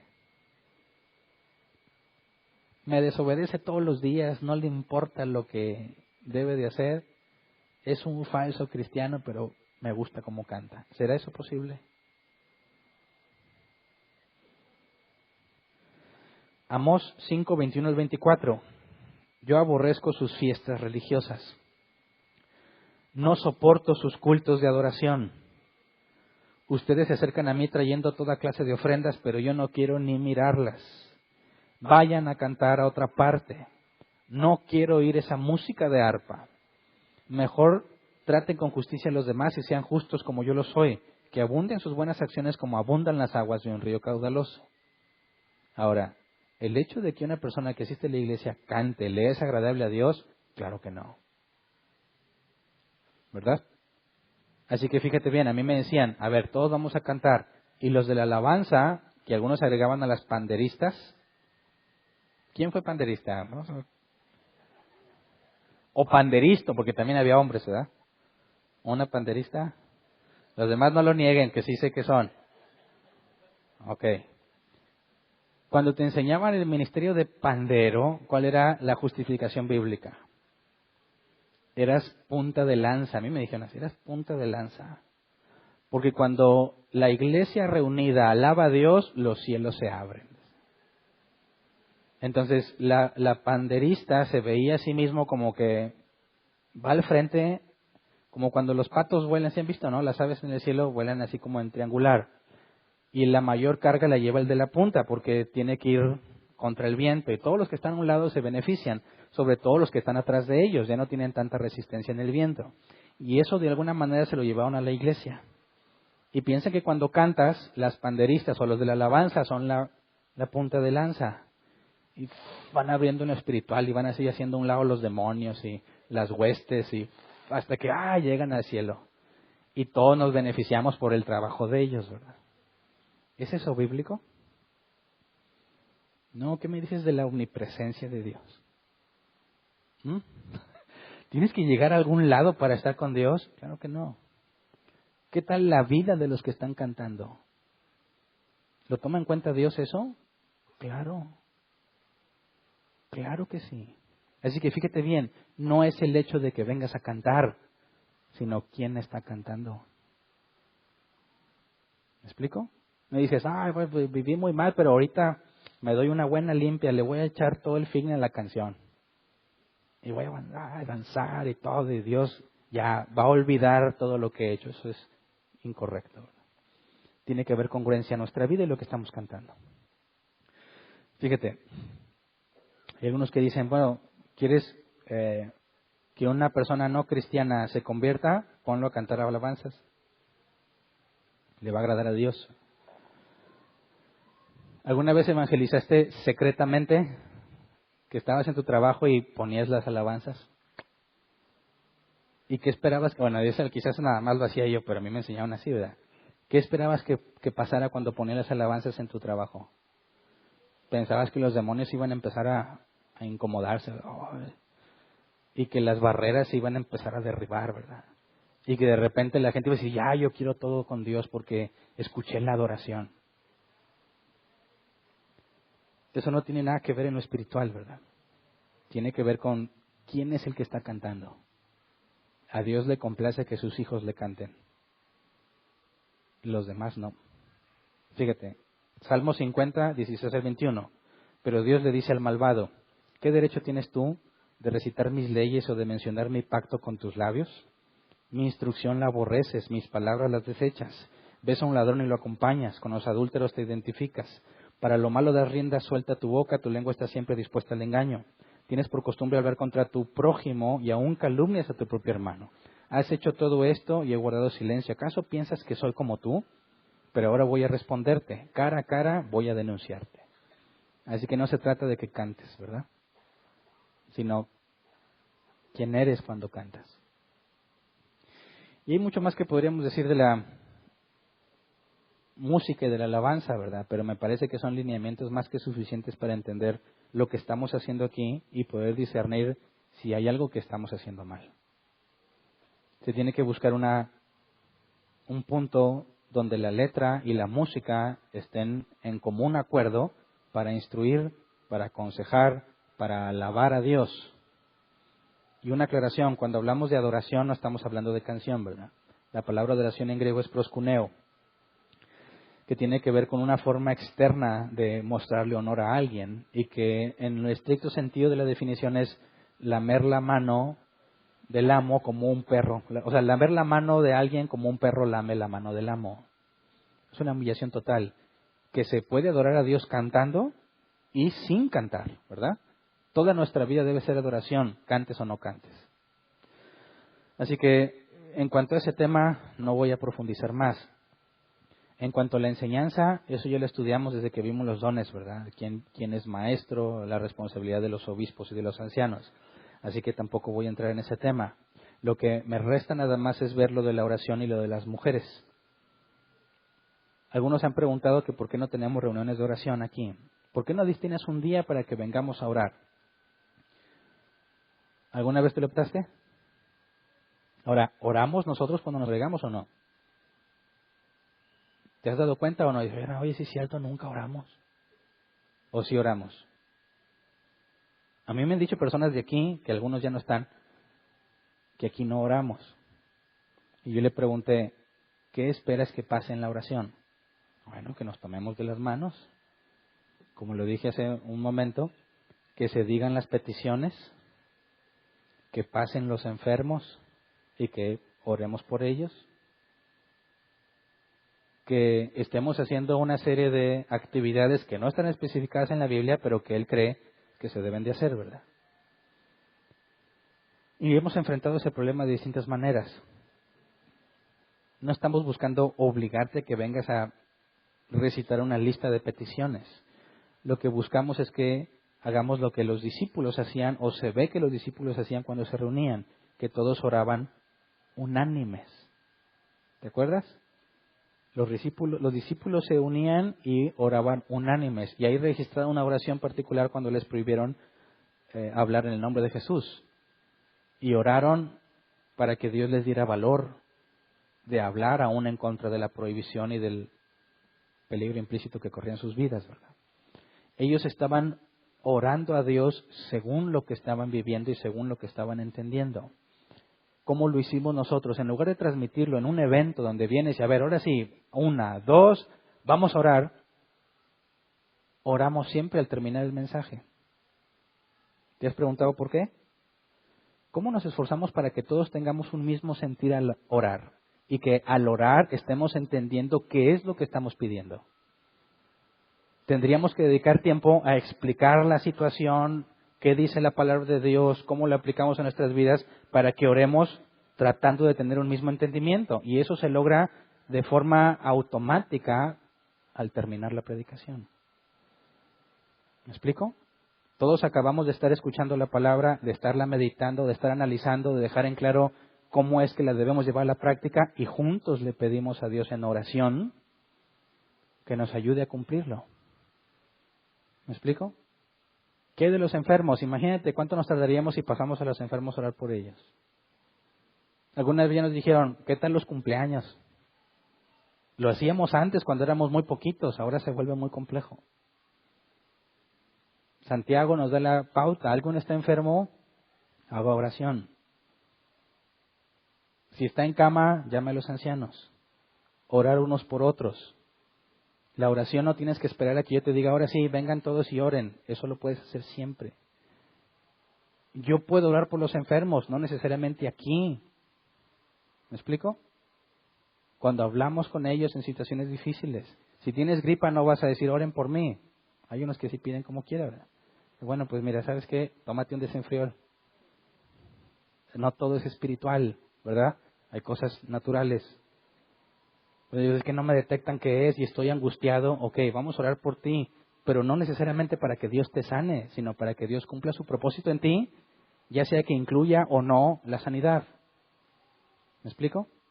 Pero no hacemos una reunión para eso. Primero explicamos, analizamos, estudiamos y luego en conjunto oramos. Así que es algo que hacemos todas las reuniones, aunque no se parece a lo que otras iglesias hacen, ¿verdad? ¿Me explico? Así que, por último, entremos al tema de las mujeres. Primera de Corintios 14, 34 al 35. Dice, las mujeres deben guardar silencio en las reuniones.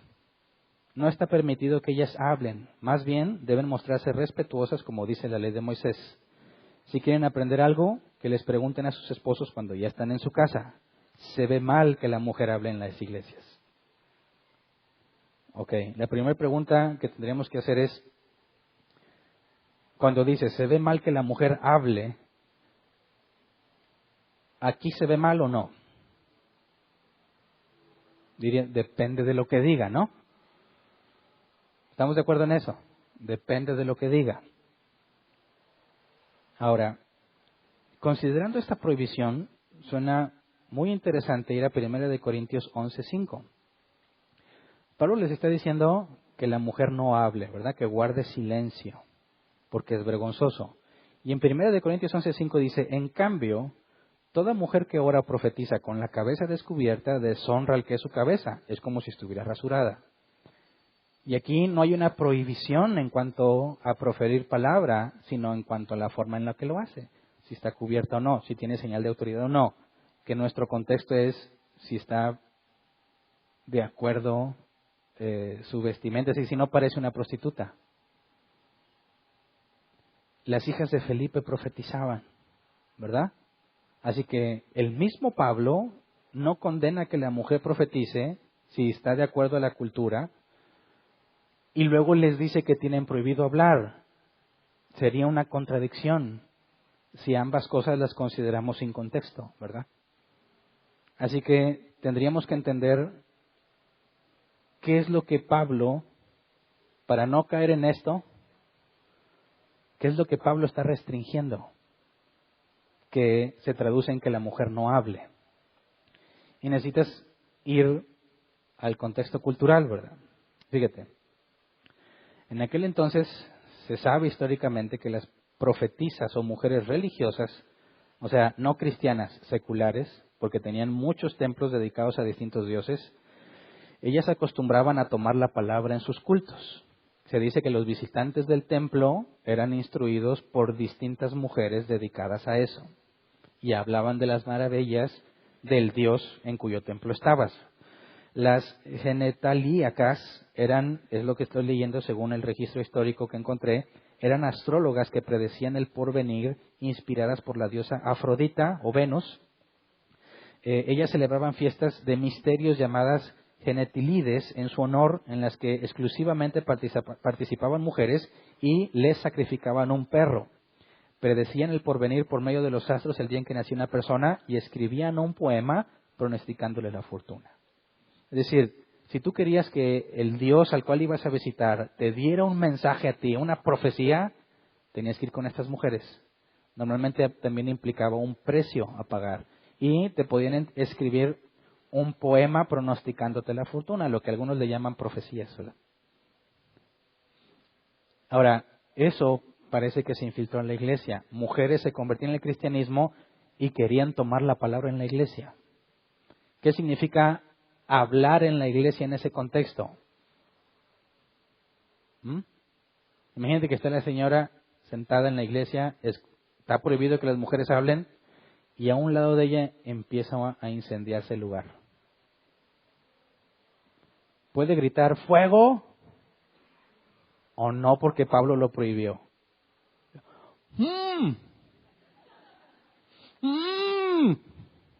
¿Te das cuenta de lo absurdo que es tratar de llevar literal el que la mujer tiene que guardar silencio en la congregación?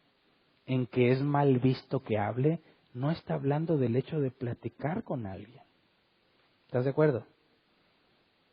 Está hablando de tomar la palabra, de dirigir el lugar tal como las mujeres en esos templos estaban acostumbradas a hacerlo. ¿Qué es lo que está prohibiendo aquí Pablo? Que el desorden que se hacía en esos templos no se infiltre en la iglesia.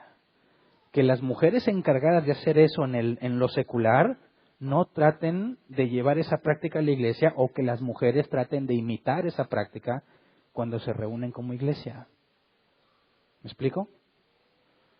Si de repente entre nosotros alguna mujer dijera, no, ahora aquí yo soy aquí la que enseña porque yo soy aquí la que Dios le ha revelado, y a ver, vénganse y yo les escribo sus poemas donde les profetizo lo que Dios me dijo, eso lo vamos a prohibir exactamente tal como lo dice Pablo, ¿verdad? Cuando hablamos de los ancianos y los obispos vimos que era algo exclusivo de los hombres, y la razón del por qué. Así que cuando Pablo prohíbe esto, no está en contra de que profetice con la cabeza cubierta, como si lo autoriza. No está hablando el hecho de hablar, sino de tomar el control de la palabra en la congregación. ¿Me explico? Y si observamos esa misma restricción, si alguna entre ustedes quiere comportarse como alguna de ellas, no lo vamos a dejar. ¿Me explico? ¿Se entiende cuál es el propósito de evitarles que hablen? Bajo ese contexto resulta fácil de comprenderlo. Si omites el contexto, caerías en esto y ninguna pudiera hablar. ¿Verdad? Entonces, ¿entiendes qué venimos a hacer hoy? ¿Entiendes por qué sí puedes aplaudir con cierta limitación? ¿Por qué sí puedes levantar las manos con ciertas restricciones? ¿Por qué sí puedes llorar mientras no te des rienda suelta a las emociones? ¿Por qué no puedes ver mal al que se siente feliz y lo expresa físicamente? ¿Por qué no puedes convertirte en un muerto en vida cuando cantamos? Tenemos que buscar el orden. Tenemos que buscar el balance. Por último, ¿qué ropa debes de traer? ¿Mm?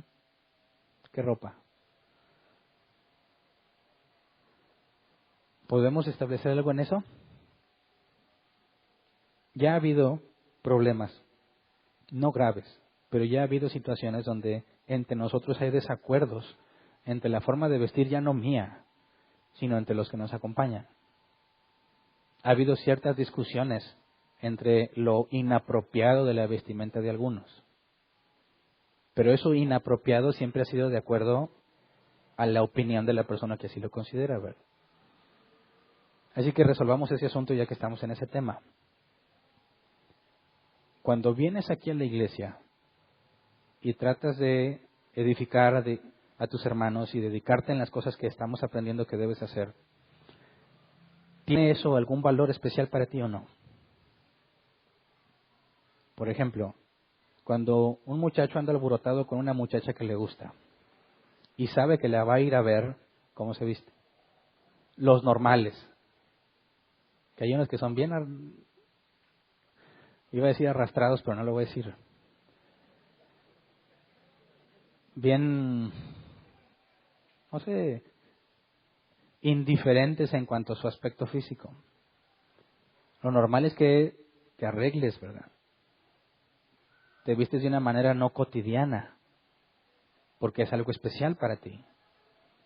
Si te invitan a un lugar que es una reunión de amigos y sabes que va a haber personas que conoces bien y no tan bien, ¿cómo te vas a vestir? ¿Me explico? Si no estamos a un calor insoportable, no es necesario que te vengas en shorts y en chanclas. ¿Me explico? Porque si el calor no está insoportable y así vienes, lo que expresas es que no te importa mucho. ¿Verdad? Que sí ha habido gente que viene en shorts y en chanclas. Camisas sin mangas, por higiene y respeto, sobre todo cuando hace calor, porque el cuerpo humano despide olores. Y es cuestión simplemente de respetar el que está a un lado tuyo. Quizás el olor no me va a llegar a mí, Quizás, porque hay unos que a lo mejor sí. Pero piensa en el que está a un lado tuyo. ¿Me explico? Vístete de una manera que tú consideres que refleja valor. ¿Sí se entiende? No te voy a decir tienes que traer traje, porque quizás no tienes los medios para comprarlo, ¿verdad? Ponte algo que demuestre que venir aquí es un evento importante para ti. Por eso, si no estamos en una onda de calor preocupante y que nos afecte, no te vistas como si lo estuviéramos viviendo. Si te quieres venir encorbatado, vente encorbatado. Para ti eso es importante, sí, pero también hay personas que trabajan siempre de corbata. Y para ellos venir de corbata ya no es algo que exprese importancia, ¿verdad? Se pueden venir más relajados. Pero por favor asegura que no se confunda tu vestimenta con un desinterés por las cosas de Dios. Que tu vestimenta no resulte en algo que incomode al que está delante o el que está alrededor tuyo, ¿verdad? Asegúrate de pensar no nada más en ti, sino en los que están contigo, que somos nosotros. ¿Ok? Se entiende que no puedo poner lineamiento. Este short sí, este short no. Esta camisa sí. No. Tiene que estar al criterio de cada individuo y respetar las diferencias de opinión que podamos tener al respecto. Pero no nada más pienses en lo que tú crees. Piensa en qué van a pensar tus hermanos cuando venimos aquí. Incluso los que no son hermanos que nos visitan por primera vez o que todavía no son cristianos y nos visitan. ¿Qué van a pensar ellos cuando te vean vestido así? ¿Me explico? Y eso simplemente para la armonía entre todos. ¿Ok? Así que vamos a ponernos de pie y vamos a orar.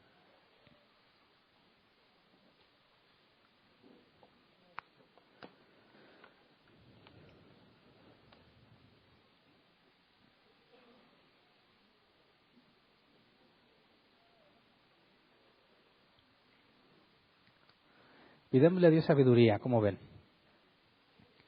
Sabiduría es saber cómo. No el conocimiento, sino a llevarlo a la práctica. Y nuestra vestimenta de una u otra forma va a ser complaciente o no complaciente a distintas personas, ¿verdad? Asegúrate que en tu conciencia tengas claro que hiciste lo que puedes para evitar ser tropiezo.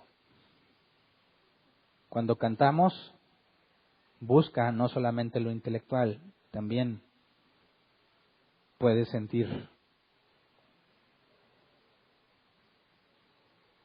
Es ideal cuando las dos cosas las usamos para cantar a Dios, porque nos deja más firme y más clara la idea que de lo que estamos cantando, ¿verdad? A veces hasta nos puede marcar alguna canción, algo que se queda con nosotros y que lo recordamos constantemente en distintas situaciones. No le tengas miedo a eso. Tolerancia para los que son muy expresivos. Y los que son muy expresivos con aquellos que no lo expresan tanto y al revés, ¿verdad? Los que no somos tan expresivos, que toleremos a los que se expresan. Pero la sabiduría en todo eso es que lo hagamos con orden, con decencia, para que el enfoque no seamos nosotros, sino Dios. Que nos libre de esto, que es muy fácil caer aquí. Que nos dé la madurez que necesitamos. Cada vez somos más y cada vez vienen personas con distintas maneras de pensar. Nos vamos a enfrentar a esos problemas muy seguido y estamos dejando este registro como antecedente para futuras situaciones que puedan generar problemas, ¿verdad? Así que oremos de acuerdo en esto, ¿ok? Señor, queremos primero agradecerte por tu enorme paciencia para con nosotros, porque sabemos que hemos cometido muchísimos errores al momento en que nos reunimos como cristianos. Muchas veces, Señor, por ignorancia nos desviamos. En toda la historia que tenemos como iglesia nos desviamos gravemente de lo que tú has expresado que buscas al momento en que nos reunamos, Señor, de lo que a ti te interesa ver en nosotros. Muchas veces hemos cantado hipócritamente. Muchas veces te hemos dicho que te damos gracias cuando cantamos, cuando nos sentimos de una forma totalmente opuesta, Señor, cuando sentimos que no nos has dado lo justo, lo que nos merecemos y hemos llegado a cantar con hipocresía, cuando te damos gracias o exaltamos tu nombre, pero realmente no lo tenemos como algo que vivamos. Perdónanos, Señor, porque quizás nuestras vidas, Padre, no están reflejando lo que venimos a cantar. Tú sabes que cometemos errores, Señor. Tú sabes que nos equivocamos, pero algunos los hemos hecho conscientemente en rebeldía. A veces son tropiezos y a veces son decisiones voluntarias, sabiendo que está mal, Señor. Y te rogamos que nos perdones, Señor. Que nos des de tu misericordia. Enséñanos, Padre, a venir a este lugar de manera que podamos tener la conciencia limpia de que estamos haciendo nuestro esfuerzo por edificar a los demás. Que nuestra vestimenta, nuestro comportamiento no sea tropezadero a nadie, Señor. Y si nos hicimos tropezar, enséñanos a aprender a corregirlo. Enséñanos a aplicar lo que instituiste en Mateo 18.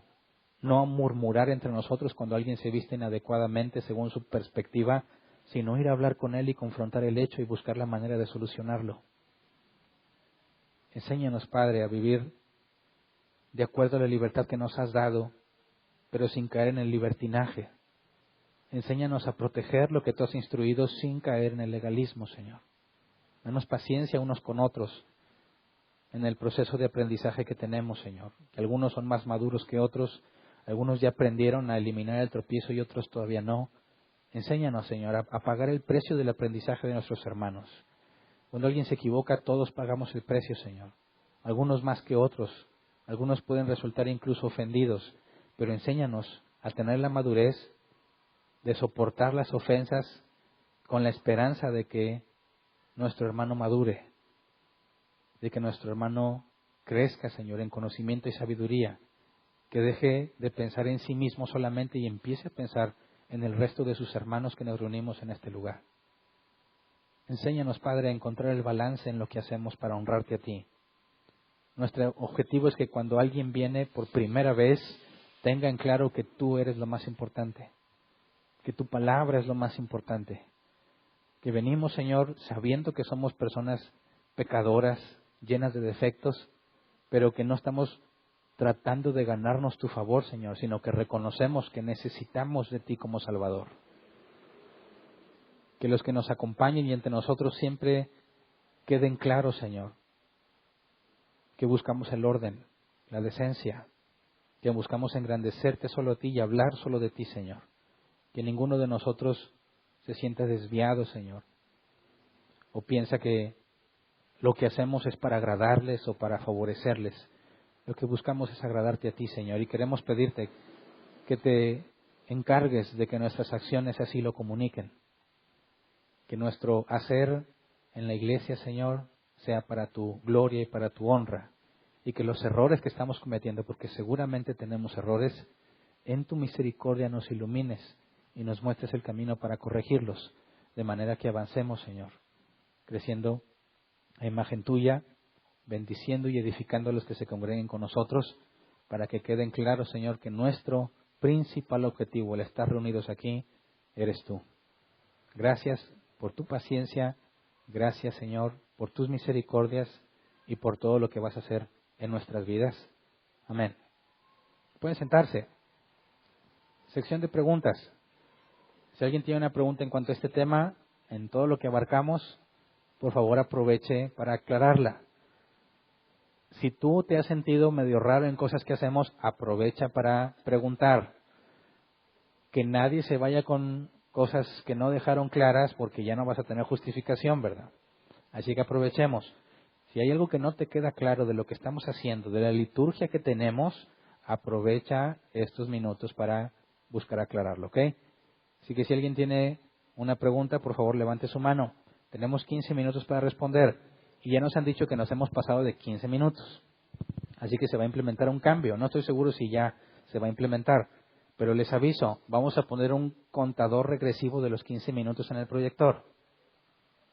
O sea, va a empezar 15, 14:59, 14:58. Y ahí se va a estar registrando el tiempo para que si alguien dice, yo tengo una pregunta y quedan 5 segundos, sepa que ya no tiene caso que la pregunte, ¿verdad? Si alguno dice, oye, todavía quedan 30 segundos y me aviento mi super mega comentario primero y luego agrego mi pregunta al final, se acaba el tiempo y ya no se alcanzó, ¿verdad? Acuérdense que aquí queremos aprovechar de manera eficiente este tiempo en resolver dudas y que todos podamos hacer planes en cuanto a lo que sigue después de aquí, ¿verdad? La intención es que vengas y corras, sino que planees tiempo para convivir también aquí cuando se acabe la reunión, pero que no sea tan variable el tiempo que tomamos en las preguntas y respuestas. Si en los 15 minutos nos los acabamos aquí y en línea había preguntas, ya no vamos a dedicarle tiempo en línea. Ellos tienen los jueves para ver preguntas conmigo y ahí se pueden desahogar esas preguntas, ¿ok? Así que todavía no empiecen el contador, pero que todavía estaba echando mi rollo primero para explicar de qué se trata, porque ya me acabé los 15 minutos ya. Así que desde el momento en que esté la primera pregunta empezamos a contar, ¿ok? ¿Quién tiene una pregunta? Levante su mano y le llevan el micrófono. Aquí hay varios. Lo que estamos haciendo es con el afán de mejorar, no de restringirles a ustedes las preguntas. Buenas tardes. Buenas tardes. La pregunta es rápida. Es que hay salmos que son de repente muy sangrientos y pues Okay. hay que alabar a Dios con salmos como el 137 que dice al final: dichoso el que tomare y estrellare a tus niños contra la peña. Ese tipo de salmos tienen que ver con lo cultural de ellos o con su situación personal de esa época o cómo lo aplicamos para alabar a Dios con salmos en nuestro tiempo actual. Sí, bueno, los salmos imprecatorios le llaman. Esos que parecen transmitir emociones o deseos contrarios a la voluntad de Dios. Ahí hay que entender cómo entendemos la inspiración divina. Es decir, obviamente lo que está escrito ahí fue inspirado por Dios, pero tenemos que entender qué es lo que se está transmitiendo. Era tanta la injusticia que estaban viviendo, era tanta la opresión de parte de sus enemigos, que no duraba un periodo de tiempo, a veces eran generaciones. Y el problema es que estos hombres que están haciendo la guerra con ellos instruían a sus hijos en lo mismo, de manera que la generación que venía también siguiera tratando de dominar a los israelitas.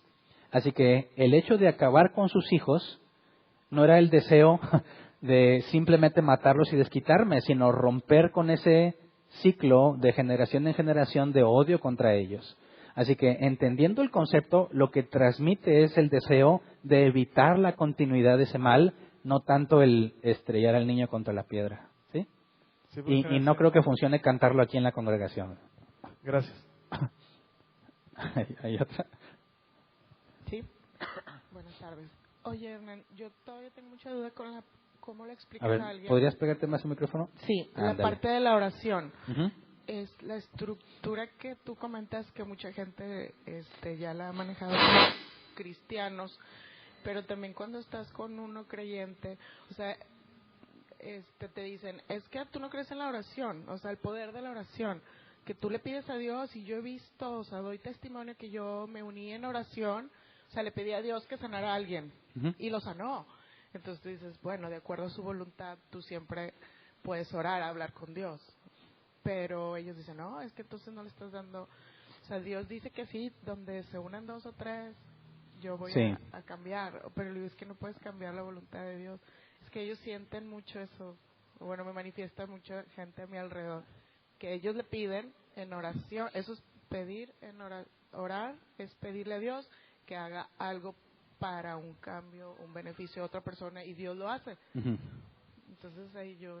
Bueno, es que eso normalmente es lo que marca el camino a seguir en sus reuniones de oración, ¿verdad? Piensan que pueden convencer a Dios o que tiene poder al momento en que ellos oran, pero eso es simplemente desconocimiento bíblico, ¿verdad? Habría que enseñarles primero que la Biblia claramente enseña que Dios cumple aquellos que es solo conforme a su voluntad, ¿verdad? Si Dios es todopoderoso y soberano, tú no vas a poder convencerlo de que haga algo que Él no quiere hacer, ¿verdad? Así que no tiene sentido que ores para tratar de mover a Dios, sino que la oración es intercambiar deseos con Dios. Eres honesto en cuanto a lo que deseas y le pides que haga su voluntad. Porque si Él es bueno, y nuestras vidas están en sus manos, nada de lo que nos pasa es malo. Ninguno se atrevería a cambiar los planes de Dios por los suyos. Porque si tú reconoces que eres un pecador y que estás muy limitado en tu mente, ¿cómo se te ocurre tratar de decirle a Dios cómo hacer las cosas? De que esas personas, primero hay que explicarles, antes de qué es la oración, explicarles la soberanía, la omnipotencia y la omnisciencia de Dios, para que entiendan que no tiene sentido tratar de hacer lo que ellos tratan de hacer. Por eso cuando ellos dicen, a ver, reunión de oración, con esos conceptos en mente, van a decir en árbol plantado, no oran. pero no es que no estemos orando, sino que sus conceptos no tienen fundamento bíblico. Están leyendo pasajes, pero sin el contexto. ¿Me explico? Okay, acá había otra pregunta por acá. Acá. Levanta la mano porque te vean, please. Bueno, mi duda es que como no lo aclaró, que por decir, las pastoras que en la actualidad existen, bíblicamente no deberían dirigir una iglesia. No. Las restricciones que pone Pablo en que no permite que la mujer domine sobre el hombre, porque la que pecó fue Eva y no Adán, eso lo hemos analizado en otros temas. No está diciendo que no es confiable la mujer por lo que hace, sino que a raíz de ese pecado, Dios instituyó que es el hombre quien se hace responsable de la mujer, ¿verdad? Él se enseñorea de ella como una protección. Si en la iglesia omites eso, estás quitando el fundamento de la vida en matrimonio de los cristianos. Así que si la mujer toma el control sobre todos los demás, es contrario a la institución divina de que es el hombre quien se enseñorea de la mujer como una responsabilidad. Es por eso que las mujeres pastoras no son bíblicas. Pero eso no significa que la mujer no tenga el don de dirigir, porque el dirigir también es un don. Y Dios repartió los dones como quiere. Por eso en Árbol Plantado no hay ancianas ni pastoras, pero sí hay diaconisas. Tenemos el caso de Febe, que se aplica la palabra diaconisa para ella. Una mujer puede tener el don de dirigir y se le puede asignar responsabilidad en un área de servicio, pero nunca como máxima autoridad en la congregación, cosa que corresponde a los ancianos, en congruencia con lo que Dios instituyó sobre la responsabilidad del hombre y la mujer. ¿Me explico? Muchas gracias. Muy bien. ¿Alguien más? ¿Aquí?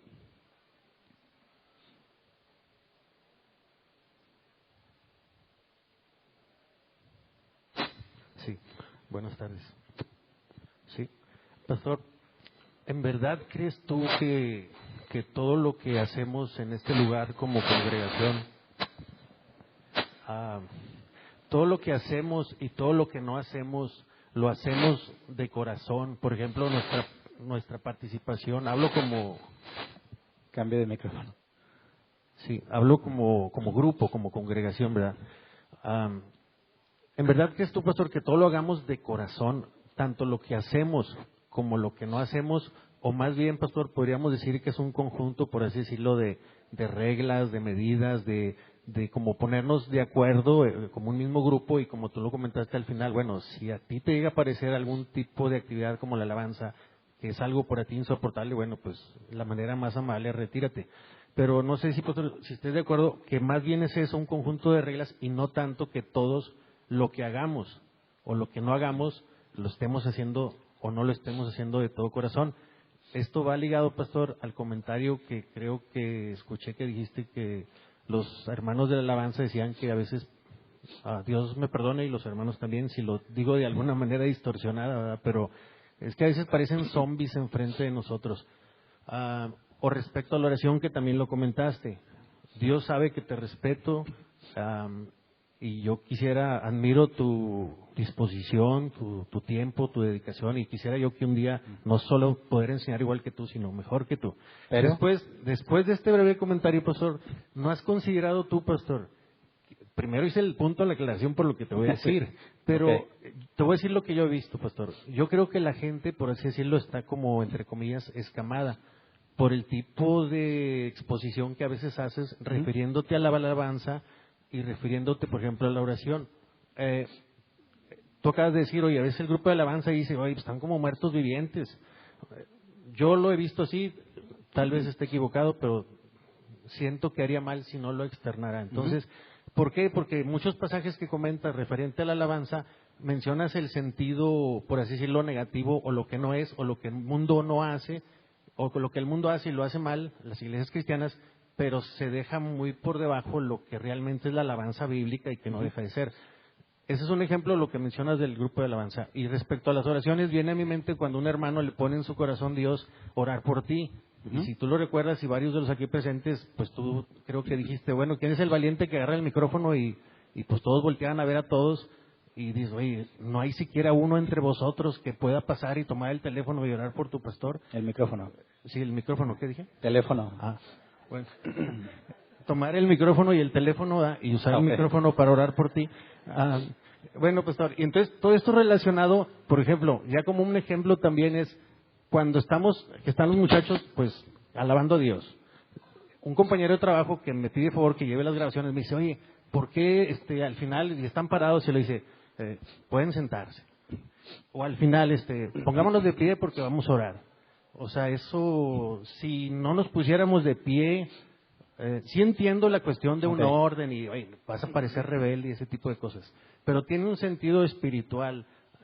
Si te pones de pie a orar y si no te pones de pie, Dios no va a... O sea, usando la misma explicación que tú usas, bueno, si yo o un hermano se sienta y entonces Dios no va a escuchar la oración, o si lo están alabando y estamos algunos sentados, no va... O sea, aplicándonos la misma metodología que a veces con la que tú expones, aplicándolo al tema ese de pónganse de pie, pueden sentarse, aunque no es realmente como en otras iglesias que voltee con su hermano que está al lado, aunque un domingo se lo hicieron, y dígale esto, y agachen sus cabezas.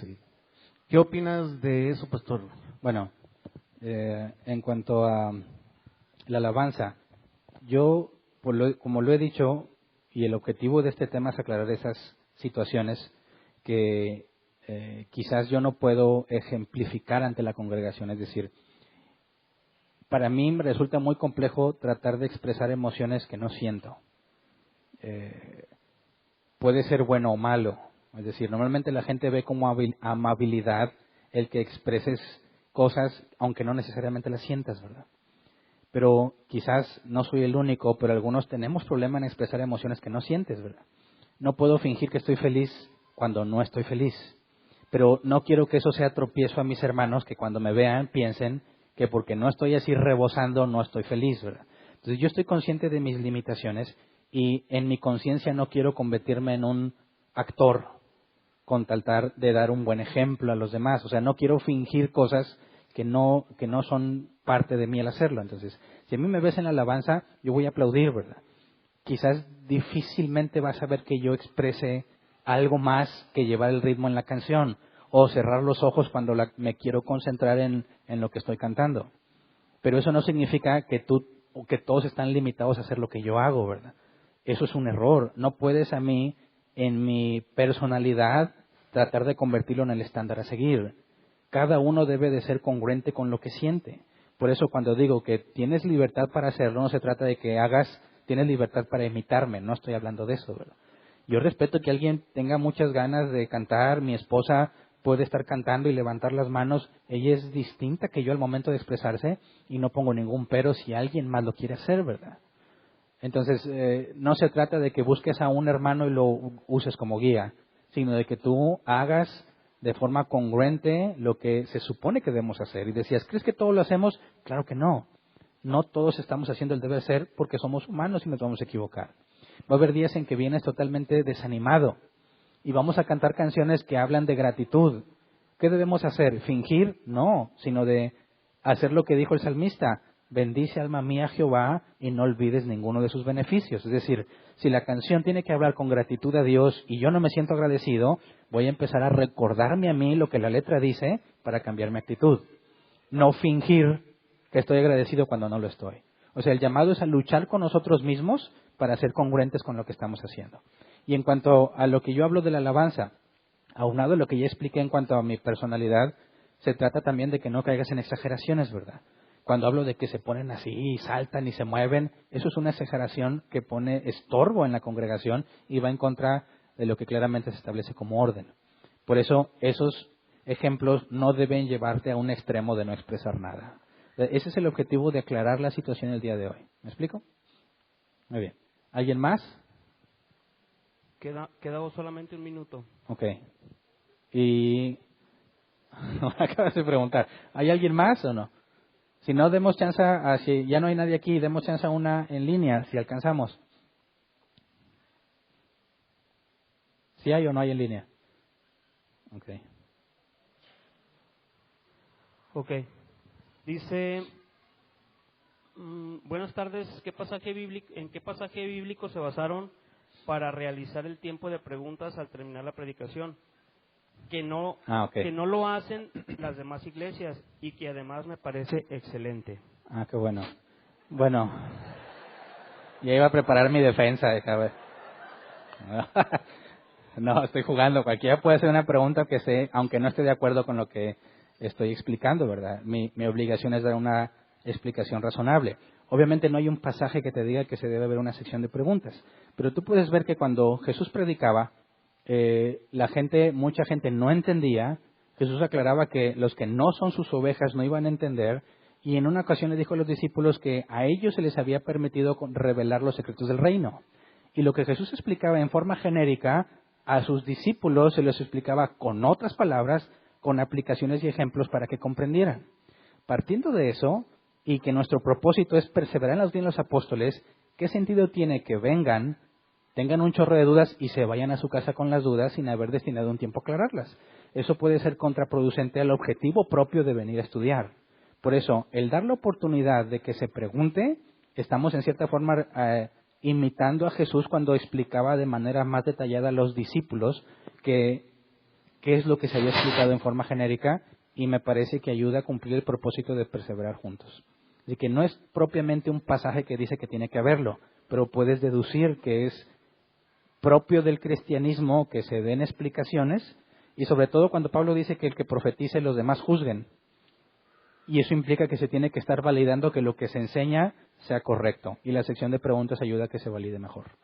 Esa sería mi respuesta. Y se acabó el tiempo, ¿verdad? Muy bien. Es todo, pues. Vamos a empezar a respetar eso, y la idea es que